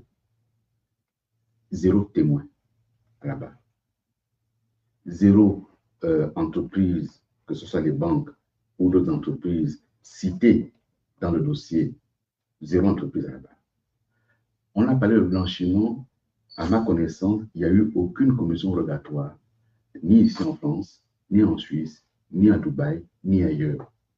Donc la justice gabonaise a décidé qu'elle avait à elle seule la compétence universelle pour avoir tous les dossiers, et y compris sur les pays avec lesquels il n'y a aucune coopération en matière judiciaire. C'est extraordinaire. Un procès de cette ampleur, après plus de 20 mois de détention pour ce qui est de Noureddine et sa mère, ils ont déjà eux-mêmes parlé. Je ne suis pas leur avocat et je ne rentrerai pas là-dedans. Mais après 20 mois de détention, on a donc des gens qui sont jugés en 48 heures chrono. Et puis c'est terminé. 48 heures, c'est fini. On a tout bouclé, il n'y a rien à dire. Aucune banque à la barre, aucun TPG à la barre, aucun agent du Trésor à la barre, aucun comptable public à la barre, personne. C'est quoi ce procès? On a eu des gens qui sont arrivés après 23 mois de détention et qui ont dit, monsieur le juge, j'ai été torturé. Et on lui a dit, ah non, non, on n'est pas là pour ça. Vous imaginez ça dans un procès pénal? Où quelqu'un dit, on m'a torturé, et puis on dit, non, non, on n'est pas là pour ça. On a entendu ces choses-là. Moi, je dis, il y avait mieux à faire. Et on pouvait mieux faire. Mais là, le choix a été fait de la mascarade. Et les Gabonais, qui ont entendu tous ces milliards, ont ensuite constaté deux choses fondamentales. Puisque vous aviez des preuves, pourquoi avez-vous laissé partir M. Bongo et famille pour ensuite juger en leur absence? Vous aurez voulu que M. Bongo et famille, en l'état, restent pour être jugés au Gabon en tant que citoyen? Moi, je ne dis pas ce que je l'ai voulu. Moi, je constate simplement qu'on vient faire un jugement après avoir tout fait pour qu'eux ne soient plus là. Ça, c'est une première chose. Ils ont été demandés à être à ce procès, justement. Et avoir violé leurs droits. Et je pèse mes mots, avoir violé leurs droits. Et ensuite, une chose que, et je regrette, que la presse ne relève pas souvent. Il a été dit par les autorités de transition que la justice n'avait rien retenu au Gabon contre Ali Bongo. Ils ont dit, M. Ali Bongo est libre. M. Ali Bongo est mis à la retraite. M. Ali Bongo bénéficie de toutes ses prérogatives d'ancien chef d'État. Ils l'ont dit publiquement. Mais alors, si lui, on ne lui reproche rien dans la gouvernance, pourquoi moi qui n'ai été que collaborateur, on me reprocherait des choses? Alors, est-ce que c'est parce qu'il a été ancien chef d'État que rien ne lui est reproché, ou bien c'est parce que les textes, justement, protègent l'institution qui est le président de la République? Parce qu'au fond, le président de la République, la loi pénale gabonaise protège ce dernier. Mais si le texte protège l'institution, oui, ce texte a été violé lorsqu'on a fait un coup d'État contre cette institution. Mais écoutez, quand vous dites qu'il est déchu de tout. Quand vous dites qu'on dissout la Constitution, on dissout tout. Ah non, le texte est factuel. Il dit, même après avoir exercé son mandat, ce dernier ne peut être ni poursuivi, ni sauf en cas de haute trahison. Bien. Ça, c'est lequel des textes? Texte pénal. Si vous voulez, on peut le retrouver. Non, non, c'est pas utile. Si vous le dites, ça doit exister. Je n'ai pas vérifié ça. Mais alors, les militaires qui ont pris le pouvoir, c'est un coup d'État. D'accord? Ces textes auraient pu être refaits. Ils en ont refait d'autres. Moi, je vais vous dire, ils ne voulaient pas qu'Ali Bongo s'exprime. Ils ne voulaient pas que leur narratif soit détruit parce qu'Ali Bongo aurait dit de ce qu'a été ce coup d'État. Ils ne voulaient pas qu'Ali Bongo s'exprime sur ce que faisait le général Oligui à ses côtés et de son implication dans la campagne électorale et de son implication dans le système. Ils ne voulaient pas. Voilà, les raisons elles sont très claires. Ce n'est pas une question de respect des textes, ils n'ont respecté aucun texte. Sinon, ils n'auraient pas fait un coup d'État s'ils respectaient les textes. Et ils ont dit, le président Oligui, dans certains de ses propos, disait, le chef ne disait plus rien, le chef... Mais c'est pour cela qu'il n'a pas voulu qu'il y ait là-bas, parce que là, chacun aurait constaté qu'Ali Bongo lit, qu'Ali Bongo répond, qu'Ali Bongo écrit, qu'Ali Bongo signe. Pourquoi Ali Bongo dépose devant la justice française lui-même? Il a été entendu en France par des magistrats. Ici en France, c'est un citoyen Ali Bongo, ce n'est pas un ancien chef d'État.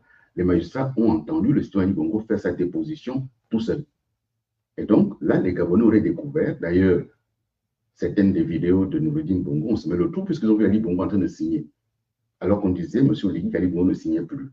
Et donc, tous ces mensonges-là qui ont été entretenus, et les Gabonais aujourd'hui découvrent petit à petit qu'on leur a vendu quelque chose qui ne correspond pas à la vérité. Merci, M. le Président. Au pas de course, l'aspect éducation et l'aspect jeunesse, c'est aussi important pour vous, on suppose. Le secteur éducatif ne nous a pas échappé et actuellement, dans des grèves à répétition, il y a eu un accord, il y a eu des désaccords. À un moment donné, on a SOS éducation A, B. Au fond, quelle est la lumière que le président Alain-Claude Bibendet fait sur cette question? Et est-ce que vous pensez qu'il y a une issue qui peut être trouvée au regard de cette crise? Sur le sujet de l'éducation, il y a trois choses. La première, je l'ai dit, dans le cas des États généraux de la nation que nous proposons, il faudrait à nouveau se poser la question simple. Quelle éducation, quelle formation pour quel gars? Quelle filière porteuse d'avenir? Quelle filière fermée? Aujourd'hui, nous avons une université au Mambongo. certaines des filières ne peuvent conduire qu'à la fonction publique, compte tenu de la spécificité des formations. Moi, je ne dirais pas comme certains que ce n'est pas utile. Non, je ne dis pas ça. Je dis que ça ne peut conduire que vers la fonction publique pour avoir des administratifs bien formés. Mais si la fonction publique ne peut plus recruter, il faut donc se poser la question ensuite de la décentralisation. Lorsqu'on parcourt le pays, on a des vides dans nos provinces. On a des espaces où il n'y a pas assez d'enseignants, il n'y a pas assez d'administratifs, donc il y a encore du potentiel. Mais tout le monde est concentré sur Libreville. Donc, il faut regarder la question de l'organisation du territoire et comment est-ce qu'on a là la question de la fonction publique territoriale qui peut devenir une réalité. Ensuite, maintenant, sur le sujet proprement dit, les enseignants aujourd'hui ne revendiquent pas un droit nouveau. À date, ils revendiquent la prise en compte à la fois de la question des salaires, la question des intégrations et des régularisations. Le gouvernement auquel j'ai appartenu, en 2015, me semble-t-il, il y a eu une crise financière forte qui a contraint le gouvernement à prendre un certain nombre de décisions, qui étaient des décisions temporaires. Le gel notamment des recrutements, le gel des avancements, le gel des remplacements. C'était temporaire pour régler la question budgétaire qui se posait. Mais dans le même temps, il faut se souvenir que c'est ce gouvernement-là qui avait augmenté les salaires de la fonction publique, qui avait augmenté les primes de logement, les primes de transport des agents et notamment des agents d'éducation nationale. Tout en ayant gelé, le gouvernement a quand même fait de l'éducation nationale, de la santé et des forces de défense une priorité, malgré le gel. Ce qui fait qu'entre 2019 et 2023, 11 000 régularisations et recrutements ont été enregistrés à la fonction publique. Sur les 11 000, près de 6 000 concernent l'enseignement. Mais ce n'est pas suffisant. Il faut donc aujourd'hui régler le problème. Le régler à 3 niveaux. Premièrement, il n'est pas normal qu'un enseignant ou un quelconque agent soit affecté par l'État et ne soit pas rémunéré. Il faut régler ça. Le deuxième niveau, c'est la question du suivi de carrière. Il n'est pas normal qu'après 5 ans, 10 ans parfois, on ne soit pas titularisé. Le troisième niveau, c'est le statut d'enseignant. Il faut travailler sur ces 3 niveaux. En quoi faisant? Payer aujourd'hui ce qu'il y a à payer. Et s'il n'y a pas assez de ressources pour payer maintenant, aller sur un accord avec les syndicats. Il faut négocier. La force n'y fera rien du tout. Il faut négocier. Dire, nous avons de la dette vis-à-vis de vous. Voici ce que nous pouvons payer aujourd'hui. Voici comment nous planifions le paiement de la dette à échéance tenue. Il faut arriver à cet accord-là. En ce qui concerne le suivi de la carrière, il est anormal que l'enseignant ou un quelconque autre agent de l'État affecté dans une localité du pays à 700 km de Libreville soit contraint de venir jusqu'à Libreville pour faire le suivi de son dossier lui-même.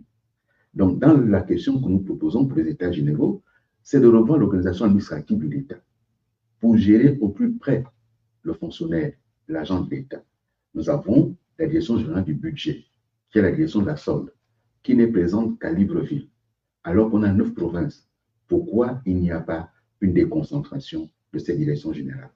Pourquoi on ne déconcentre pas la direction générale je parle déjà des budgets, il y a la fonction publique, mais il y a déjà aussi les directions d'académie provinciale pour ce qui est des enseignants. Il faut donc pousser la déconcentration et informatiser, numériser. C'est anormal qu'en 2026 maintenant, on en soit encore à des dossiers qui traînent à même le sol, etc. C'est anormal. Donc tous ces éléments-là sont à regarder. Maintenant, pour ce qui est de la crise actuelle, non. Le président de la République, chef du gouvernement, au mois d'avril 2025, en pleine campagne électorale, il a dit aux Gabonais, le pays n'a pas un problème d'argent. Il a dit aux Gabonais, il y a l'argent. Lorsque moi je proposais qu'on prenne en compte la période de la transition pour revoir la taille de notre administration, pour regarder comment ne pas reconduire des institutions dont le pays n'a pas besoin. Il a répondu, on n'a pas besoin de supprimer le Sénat, on n'a pas besoin de tout ça, le pays a l'argent, j'ai déjà tout réglé. 8 mois après, comment peut-il dire aux Gabonais qu'il n'y a pas d'argent? Ce n'est pas crédible. À quel moment est-ce qu'il dit la vérité? À quel moment il ne dit pas la vérité? Soit hier, il ne disait pas la vérité, et là aujourd'hui, la vérité le rattrape, il faut donc qu'il paye. Soit c'est aujourd'hui qui ne dit pas la vérité, il y a un problème dans la gestion de l'État. Et cela, c'est fondamental. On doit gérer en responsabilité ce qu'on doit vous appeler dans certaines circonstances une gestion de bon père de famille. Dire aux Gabonais, voici la situation du pays. Leur dire en responsabilité, vous avez pris le pays, mais quel est l'état des lieux qui a été fait?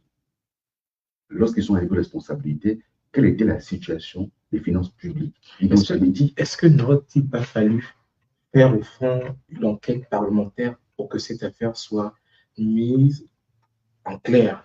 Parce qu'on a lu et vu à travers certaines vidéos qu'il y a eu un médiateur qui a été désigné, alors même qu'il existe déjà un médiateur de la République. Vous savez, la désignation des médiateurs, à titre personnel, ne pose pas de problème. Le médiateur de la République... Qui puisse être un parlementaire. Le médiateur de la République, aujourd'hui, soit on considère, moi, j'ai considéré que ça n'a pas rempli sa mission, il fallait supprimer. Eux, ils ont considéré qu'il fallait le garder, mais sans justement restaurer et renforcer ses missions. Ces missions sont spécifiques. Hein. C'est lorsque les citoyens gabonais ou des agents publics sont confrontés à une difficulté, on peut le saisir. On le saisit en tant que citoyen parce qu'on a un problème avec l'administration. Il essaie donc de faire la médiation. On est désigné parlementaire. Pourquoi pas? Dans la mesure où, dans ce qu'il a à faire, c'est rapprocher un peu ce qu'ils doivent discuter. Moi, j'aurais pensé qu'il n'était pas bon de désigner un parlementaire. Mais si on a désigné un parlementaire, ça dépend de sa feuille de mission, sa feuille de route. Tant qu'il ne rentre pas dans la gestion de l'exécutif et qu'il tente simplement de rapprocher les positions, pourquoi pas? Mais il n'y a pas un problème de position qui ne se rapproche pas. Il n'y a pas un problème de manque de dialogue. Il y a un problème de manque de sincérité entre l'exécutif et les enseignants.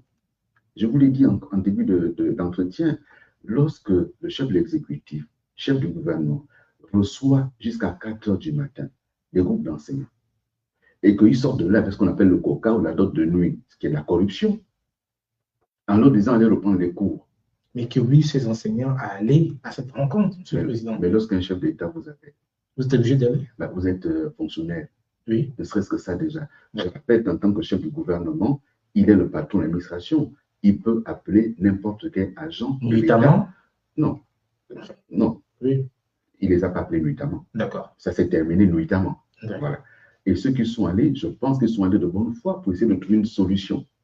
Sauf qu'on ne trouve pas de solution dans ce genre de situation en recevant des petits groupes de personnes. Les problèmes qui sont posés sont connus. Le paiement des salaires, le paiement des rappels, des avancements, les reclassements, les recrutements. Si on le peut, on le fait. Si on ne le peut pas, on dit ça, on ne peut pas, mais en toute transparence. Et c'est un sujet qui ne concerne pas aujourd'hui le ministère de l'Éducation nationale en direct. Il est l'employeur, c'est l'utilisateur, mais l'employeur, c'est l'État, c'est la fonction publique. Et celui qui paye, c'est le trésor, la solde. Et donc, ça devient interministériel. Et le président a court-circuité son gouvernement. Il a court-circuité le vice-président du gouvernement. Il a reçu les syndicats. Et quand la patate est devenue trop chaude, il a cherché un médiateur. Ce n'est pas comme ça qu'on fonctionne. On commence par recevoir. On reçoit ses ministres, ils vous font le point. Et on dit, bah, écoutez, quelle solution nous avons? S'il n'y a pas de solution, les enseignants, c'est les Gabonais. Et ils sont enseignants. Donc, ils ont un niveau de compréhension qu'on peut estimer au-dessus de la moyenne et qui peuvent comprendre la situation. Sauf que le piège se referme sur celui qui les reçoit. Parce qu'en avril, il a dit il y a l'argent. Il leur a dit pendant tout le mandat, vous ne m'entendrez pas venir vous dire qu'il n'y a pas d'argent. J'ai déjà tout réglé, il y a de l'argent. Il leur a dit qu'il a ouvert 26 000 postes budgétaires. Et ils veulent juste les 6 000 qu'il y a là. Puisque tu as 26 000, tu peux trouver 6 000 postes budgétaires à mettre à leur disposition. Pourquoi ça traîne? Derrière cela, il a augmenté les salaires des députés et des sénateurs. Il a augmenté le nombre de sénateurs. Il a augmenté les salaires de certains militaires. Et on voit bien comment certaines fondations sont subventionnées par l'État. Et donc, les Gabonais se disent, pourquoi il y a l'argent pour les uns et pas pour les autres? Et le procès Il a voulu, en direct à la télévision, ce procès, les milliards que les gens ont entendus. Comment voulez-vous dire aux gens qu'il n'y a pas d'argent au Gabon quand on a entendu de telles sommes? Et ce qui ensuite, les scandales qu'il y a aujourd'hui avec la GOC qui sort 20 millions de dollars par trimestre pour une entreprise Ebomaf. Il y a de l'argent, sauf qu'il n'est pas orienté au bon endroit. Et c'est cela le vrai sujet. Mais d'où la question d'une enquête parlementaire, peut-être pour résoudre la problématique, parce que l'éducation, certes, est aujourd'hui en grève, il y a d'autres secteurs aussi qui... Alors, vous voyez, là, le dernier conseil des ministres nous parle de regarder les mécanismes pour qu'on regarde dans quelle mesure on doit pouvoir recruter, après expression des besoins, etc. Mais tous ces dossiers existent. Madame Madeleine Baird, ministre de la fonction publique, a fait l'audit des agents de l'État. Cet audit existe. Elle est allée au détail près jusqu'à dire combien d'agents il y a dans telle localité sont des agents de la fonction publique à travers les eaux et forêts, à travers l'éducation nationale, la santé. C'est connu, ça existe. Mais une transition, ils arrivent, ils estiment que tout ce qui était là ne servait à rien, on met tout à la poubelle. Et là, on repart à zéro. Que ferait une commission parlementaire dans ce dossier? On a une inspection générale de l'éducation nationale. On a une inspection du budget. On a une inspection de la fonction publique. Tous les dossiers sont connus. Il faut qu'il gère. Il a voulu le pouvoir. C'est ça le pouvoir. Merci, Monsieur le Président. On va marquer une courte pause et on revient juste après pour prendre les questions de nos auditeurs. Pause et on revient tout de suite.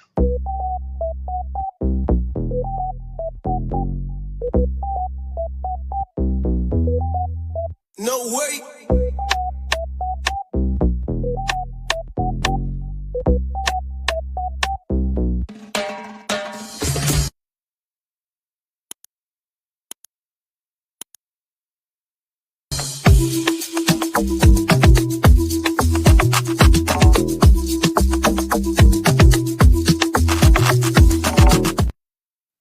Alors, brièvement, Monsieur le Président, on voudrait vous poser cette question qui est quand même importante avant de prendre les questions des auditeurs. La question de la liberté provisoire.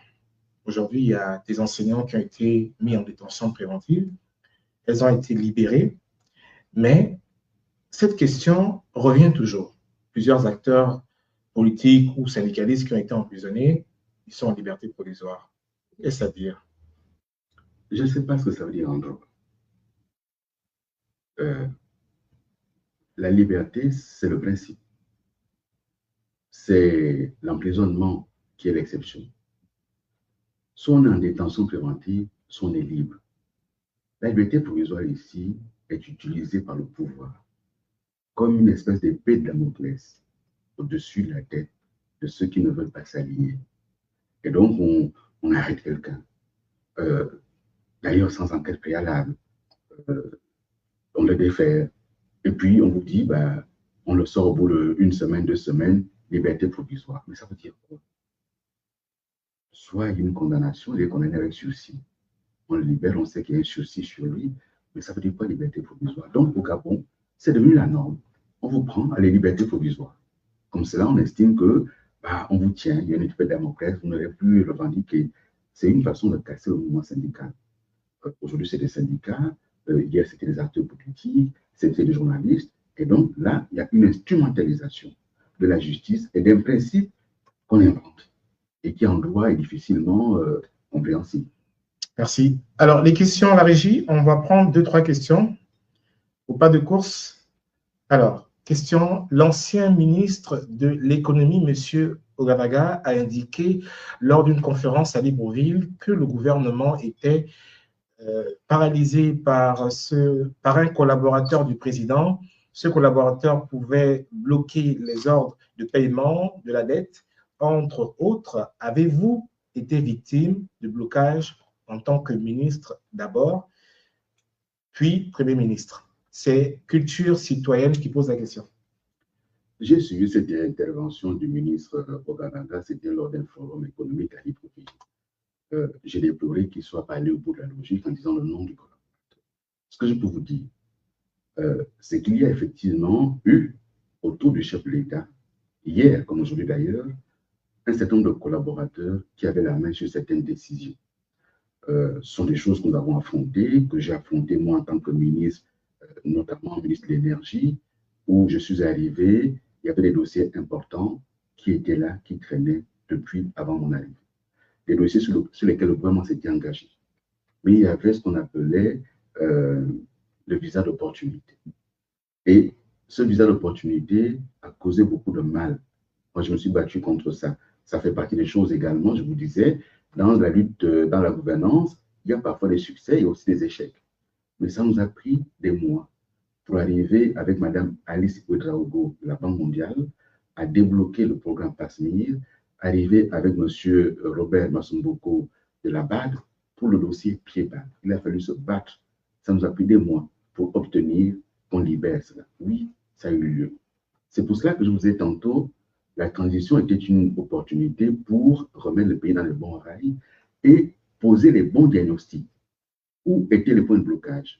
Les dénouer. Or, ce qui s'est passé, au lieu précisément de dénouer, on a reconcentré les pouvoirs en les mains du président de la République. Est-ce qu'on peut imaginer, avec ce que c'est un pays, une trentaine de ministres, des administrations, la magistrature, les forces de sécurité et de défense, l'international, combien de dossiers arrivent tous les jours sur le bureau du président? Est-ce que lui, en tant que personne, peut regarder tous ces dossiers dans le moindre détail? Non.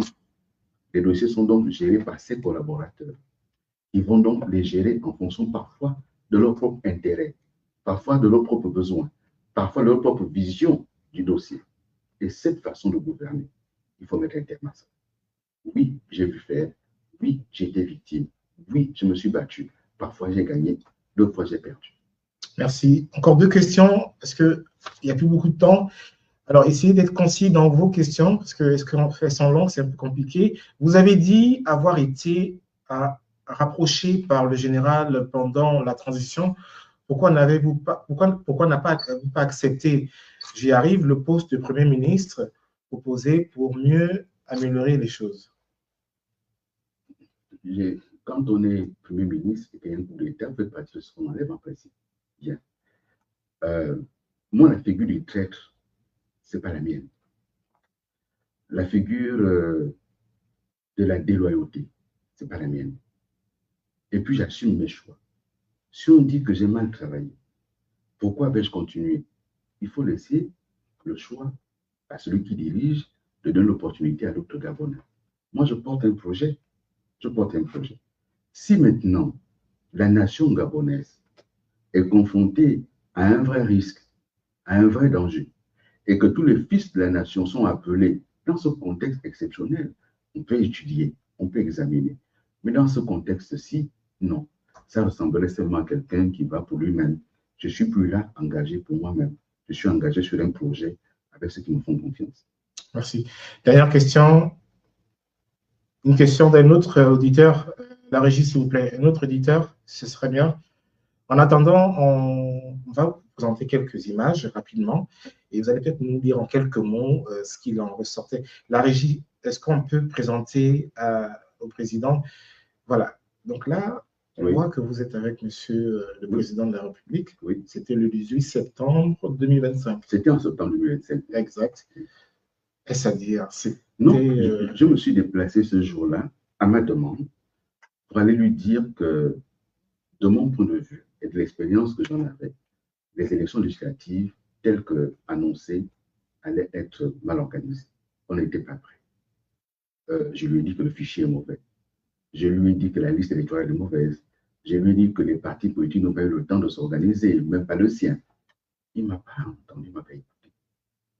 Il a convoqué ces élections qui se sont très mal organisées. On a eu les députés par procuration, des députés par nomination, des députés transporteurs d'électeurs.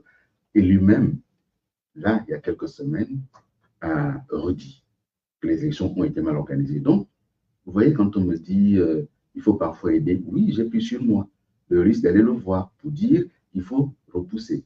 Et je crois que c'est des choses que je m'éviterai à l'avenir. Une dernière question, s'il vous plaît, la régie.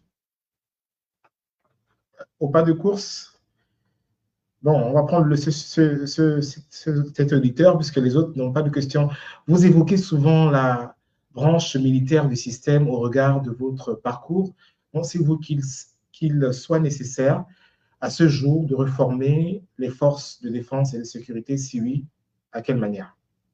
Bon, déjà, je pense que la garde républicaine, telle qu'elle fonctionne aujourd'hui, elle est au service seul du chef de l'État.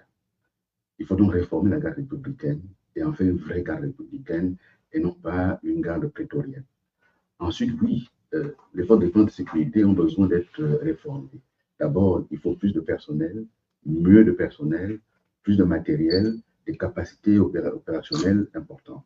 Parce que la sécurité, c'est aussi ça. Malheureusement, chez nous, les forces sont utilisées à la répression. Elles doivent d'abord être utilisées à la sécurité, les accompagner, les doter de matériel, de moyens et les mettre dans de meilleures conditions. Moi, je suis au regret de constater, alors que nous avons un pouvoir militaire, depuis 3 ans, il n'y a pas une seule caserne qui a été construite dans le pays. Il n'y en a pas une qui a fait l'objet d'une vraie réhabilitation. Et lorsqu'on doit acquérir du matériel militaire, c'est par des voies détournées. Et cette manière de procéder où on contourne la légalité, on contourne la loi, on fait confiance à des intermédiaires un peu douteux. Ce n'est pas possible dans un pays normal. Là, on a la question des constructions à Libreville par des entreprises dont on voit bien qu'il s'agit plus de blanchiment que de vrai investissement. Et ça, c'est dangereux pour le pays. Vous avez des preuves de ce que vous dites? Quoi ça? Vous parlez de blanchiment des bâtisses qui sont érigées à Libreville. Mais est-ce que ce n'est pas aussi une façon de voir que le gouvernement y travaille quelque part, même s'il faut commencer quelque part pour après arriver à un endroit bien précis? Le ministre Oyema, je contestais sa présence au gouvernement et en même temps que sur BGFI. Mais il a au moins eu le mérite de mettre un certain nombre de chiffres. Plus de 85% des marchés publics au Gabon sont passés de gré à gré. C'est normal. Non, ce n'est pas normal. Lorsque vous avez comme cela des gens qui vont construire des tours sans qu'on ne sache d'où vient le financement. Et la plupart de ces bâtiments qui sont construits à Libreville aujourd'hui n'ont pas de permis de construire. Maintenant que je l'ai dit là, ils vont mettre la pression pour aller antidater les permis de construire. Ils n'ont pas de permis de construire. Comment voulez-vous que ça fonctionne comme ça? Donc, oui, il faut construire les bâtiments. Mais quand vous faites des tours sur la baie des Rois et que vous avez des populations qui ont les pieds dans l'eau à la moindre pluie, la priorité, elle est où exactement? Là, on me dit, ils viennent d'arriver. Qui vient d'arriver? Il était patron des services spéciaux, dont du renseignement. Il n'ignorait pas ces situations. Il savait, mais ça fait 2 ans et demi qu'il est là. Qu'a-t-il fait? Et donc, voilà où nous en sommes. Là, maintenant, il y a un bilan. Les 14 ans d'Ali Bongo ne suffiront plus. Le passé, c'est le passé. Ce que les Gabonais veulent aujourd'hui, c'est de voir que leurs conditions de vie s'améliorent. Et là, avec les nouvelles taxes qui ont été adoptées dans la loi de finances, tout va être plus cher. Le travail va coûter plus cher. Aujourd'hui, les cotisations sociales pour l'employé sont passées du simple au double, de même que pour l'employeur. Il y a une taxe sur l'électricité, il y a une taxe d'habitation. Tout ça va aller du simple au double et la vie sera plus chère. Le poulet va augmenter, le riz va augmenter, l'huile va augmenter. Et là, je suis désolé, il n'a pas été élu pour ça. On arrive au terme de notre émission, chers auditeurs, qui êtes aussi nombreux et nombreuses. Une question sur l'actualité internationale, Monsieur le Président, et on terminera par là. Vous avez un collaborateur, Monsieur Éric Joël Bécalé, qui a été, dit-on, nommé ambassadeur potentiel. Je ne sais pas si cette information est avérée. Est-ce que ce n'est pas aussi une façon, le président de la République qui a le pouvoir discrétionnaire de permettre à ce que tous les fils et filles y travaillent quelque part? C'est notre première question. Et votre avis sur la question, si tant est que cette nomination est avérée. Sur le plan international, nous constatons malheureusement que le Gabon, dans le monde, sur le plan international, le Gabon semble être discret. Sinon, il est souvent muet. Qu'est-ce qui explique cela? Alors même que le monde va de mutation en mutation, on voit l'exemple avec ce que fait aujourd'hui Monsieur le Président Donald Trump. Je regrette que la diplomatie gabonaise soit aujourd'hui à ce niveau-là. Et il faut espérer que le nouveau ministre des Affaires étrangères, qui est une diplomate, qui connaît bien la maison, aura des marges suffisantes. Mais la diplomatie, elle est dictée au palais. Et si le palais ne comprend pas ce qui se passe, n'est intéressé que par la gestion de la petite semaine du pays, c'est dommage. Nous habitons le siège de la CEAC. Et nous avons une crise entre deux États membres de la CEAC. Et le Gabon ne dit rien. Le Gabon ne prend aucune initiative, même pas pour essayer d'abriter un sommet d'une demi-journée. Aucune initiative. C'est dommage parce que dans cet espace sous-régional, le Gabon a souvent eu une voix qui portait. Là, on parle de la RDC, le Gabon a souvent intervenu. L'Angola, la Centrafrique, le Congo, le Gabon a souvent été présent. Et on a disparu de la scène. C'est dommage. La vision que moi j'ai de la question de la place du Gabon, c'est une vision d'abord d'une diplomatie repensée, tournée vers le développement, mais réorganisée dans sa présence internationale. On n'a pas besoin d'avoir une diplomatie de prestige quand on n'a plus les moyens, mais il faut avoir une diplomatie active pour le développement. Sur le sujet concernant Éric Joël Bécalé, vous savez, moi, lorsque j'ai été ministre, et certains de mes compatriotes de ma région, de l'Ogooué-Vido, m'en ont fait le reproche jusqu'à aujourd'hui. Moi, je suis un républicain. Dans les cabinets que j'ai composés, j'ai essayé de faire travailler les Gabonais de toute origine. Et je n'ai jamais demandé à un compatriote que j'ai trouvé en fonction de quel parti politique il était, où est-ce qu'il militait. Moi, je travaille avec ce que j'ai trouvé. M. Éric Joël Bécalé est d'abord un diplomate. Il a fait des études pour cela. Il a été en poste à l'étranger, à Genève. Depuis qu'il a quitté Genève, il est revenu au Gabon. Et ce poste qu'on lui a accordé au dernier Conseil des ministres, c'est un poste qu'il a déjà occupé à plusieurs reprises. Ambassadeur itinérant chargé des questions culturelles. C'est une fonction qu'il a occupée avant d'être ensuite conseiller diplomatique du maire de Libreville, avant d'être ministre délégué dans un gouvernement que j'ai dirigé et avant ensuite de mener une campagne à mes côtés. Il a mené campagne présidentielle à mes côtés, tout le monde le savait. Aujourd'hui, il est promu. Il va continuer à mener ses activités, bien sûr, dans le respect de la déontologie, dans le respect de la réserve liée à sa fonction. Mais je fais observer que de nombreux hauts fonctionnaires sont militants du parti au pouvoir. Et pour eux, ça ne pose pas de problème. Donc, M. Éric Joël Bécalé va continuer à mes côtés. Maintenant, il y a la question de la réserve. Sur les sujets de la diplomatie et autres, il n'interviendra pas parce qu'il ne va pas remettre en cause ce qu'il a contribué à valider dans le cadre de son activité diplomatique. Voilà, on travaillera dans ce sens-là. Mais est-ce que ce qu'a fait M. Olivier est dénué de calcul politicien? J'imagine qu'il y a un calcul politicien derrière. Vous avez été consulté? Non. D'accord. On nous demande de demander au président est-ce qu'il serait prêt à débattre avec un acteur politique gabonais connu, à titre d'exemple, M. Geoffroy Famboula, qui est aujourd'hui au CSE, M. l'ancien Premier ministre Julien Kogue-Bécalé, M. Senghor Nabansi.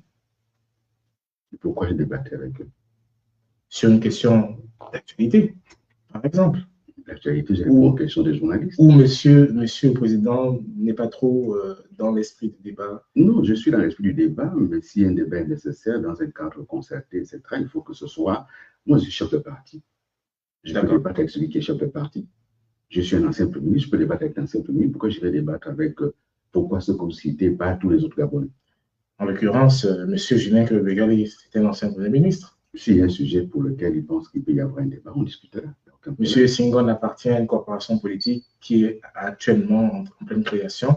C'est un acteur politique. Non, je vous ai dit, je suis prêt à débattre avec les chefs de parti, parce que je suis chef de parti, avec les anciens ministres, anciens premiers ministres, parce que je suis un ancien ministre, ancien premier ministre, mais pour vous qu'il y ait un intérêt à ce qu'on en débatte. Si on doit débattre juste parce que, bon, il faut animer la galerie, j'ai passé l'âge. Merci. Nous laissons regarder la caméra. Votre mot de fin vis-à-vis des Gabonais et Gabonaises. Mais d'abord, vous remercier de m'avoir invité. Redire aux Gabonais et aux Gabonais tout l'engagement qui est le mien. Moi, j'entends les cris à la fois de colère, les cris de douleur, mais j'entends aussi ce qui m'est dit en termes de volonté de tourner la page et de construire une espérance nouvelle. Et avec Ensemble au Gabon, nous bâtissons cette espérance nouvelle. Je ne suis pas un homme nouveau, je ne suis pas un homme neuf, je suis un homme qui a appris de ses erreurs et qui maintenant travaille à proposer un projet alternatif. La gouvernance actuelle a échoué et ce qui commence mal ne peut pas bien se terminer. Là, ça a mal commencé. Et comme l'a rappelé Nateur il n'y a pas longtemps, les débuts de cette fameuse 5e République ressemblent à la fin du dernier mandat. Et il ne faut pas pouvoir continuer ici. Lorsque je le dis par connaissance de cause. Je le dis parce que je vois les choses en place et on ne peut pas bâtir un pays nouveau, un esprit nouveau, en prenant de l'ordre ancien le pire qu'il y avait. Et donc, oui, nous ne sommes pas pour bâtir une nouvelle espérance et avec Ensemble pour le Gabon, nous y travaillons. Merci, Monsieur le Président. Merci à tous, merci à toutes d'avoir été nombreux et nombreuses. N'hésitez pas à nous suivre sur nos plateformes TikTok, Facebook, Instagram et YouTube via La Voix TV. Nous réservons beaucoup d'émissions avec beaucoup d'acteurs politiques gabonais, non gabonais également, parce que La Voix a une portée internationale. Sur ce, portez-vous bien et bon week-end chez vous. Au revoir.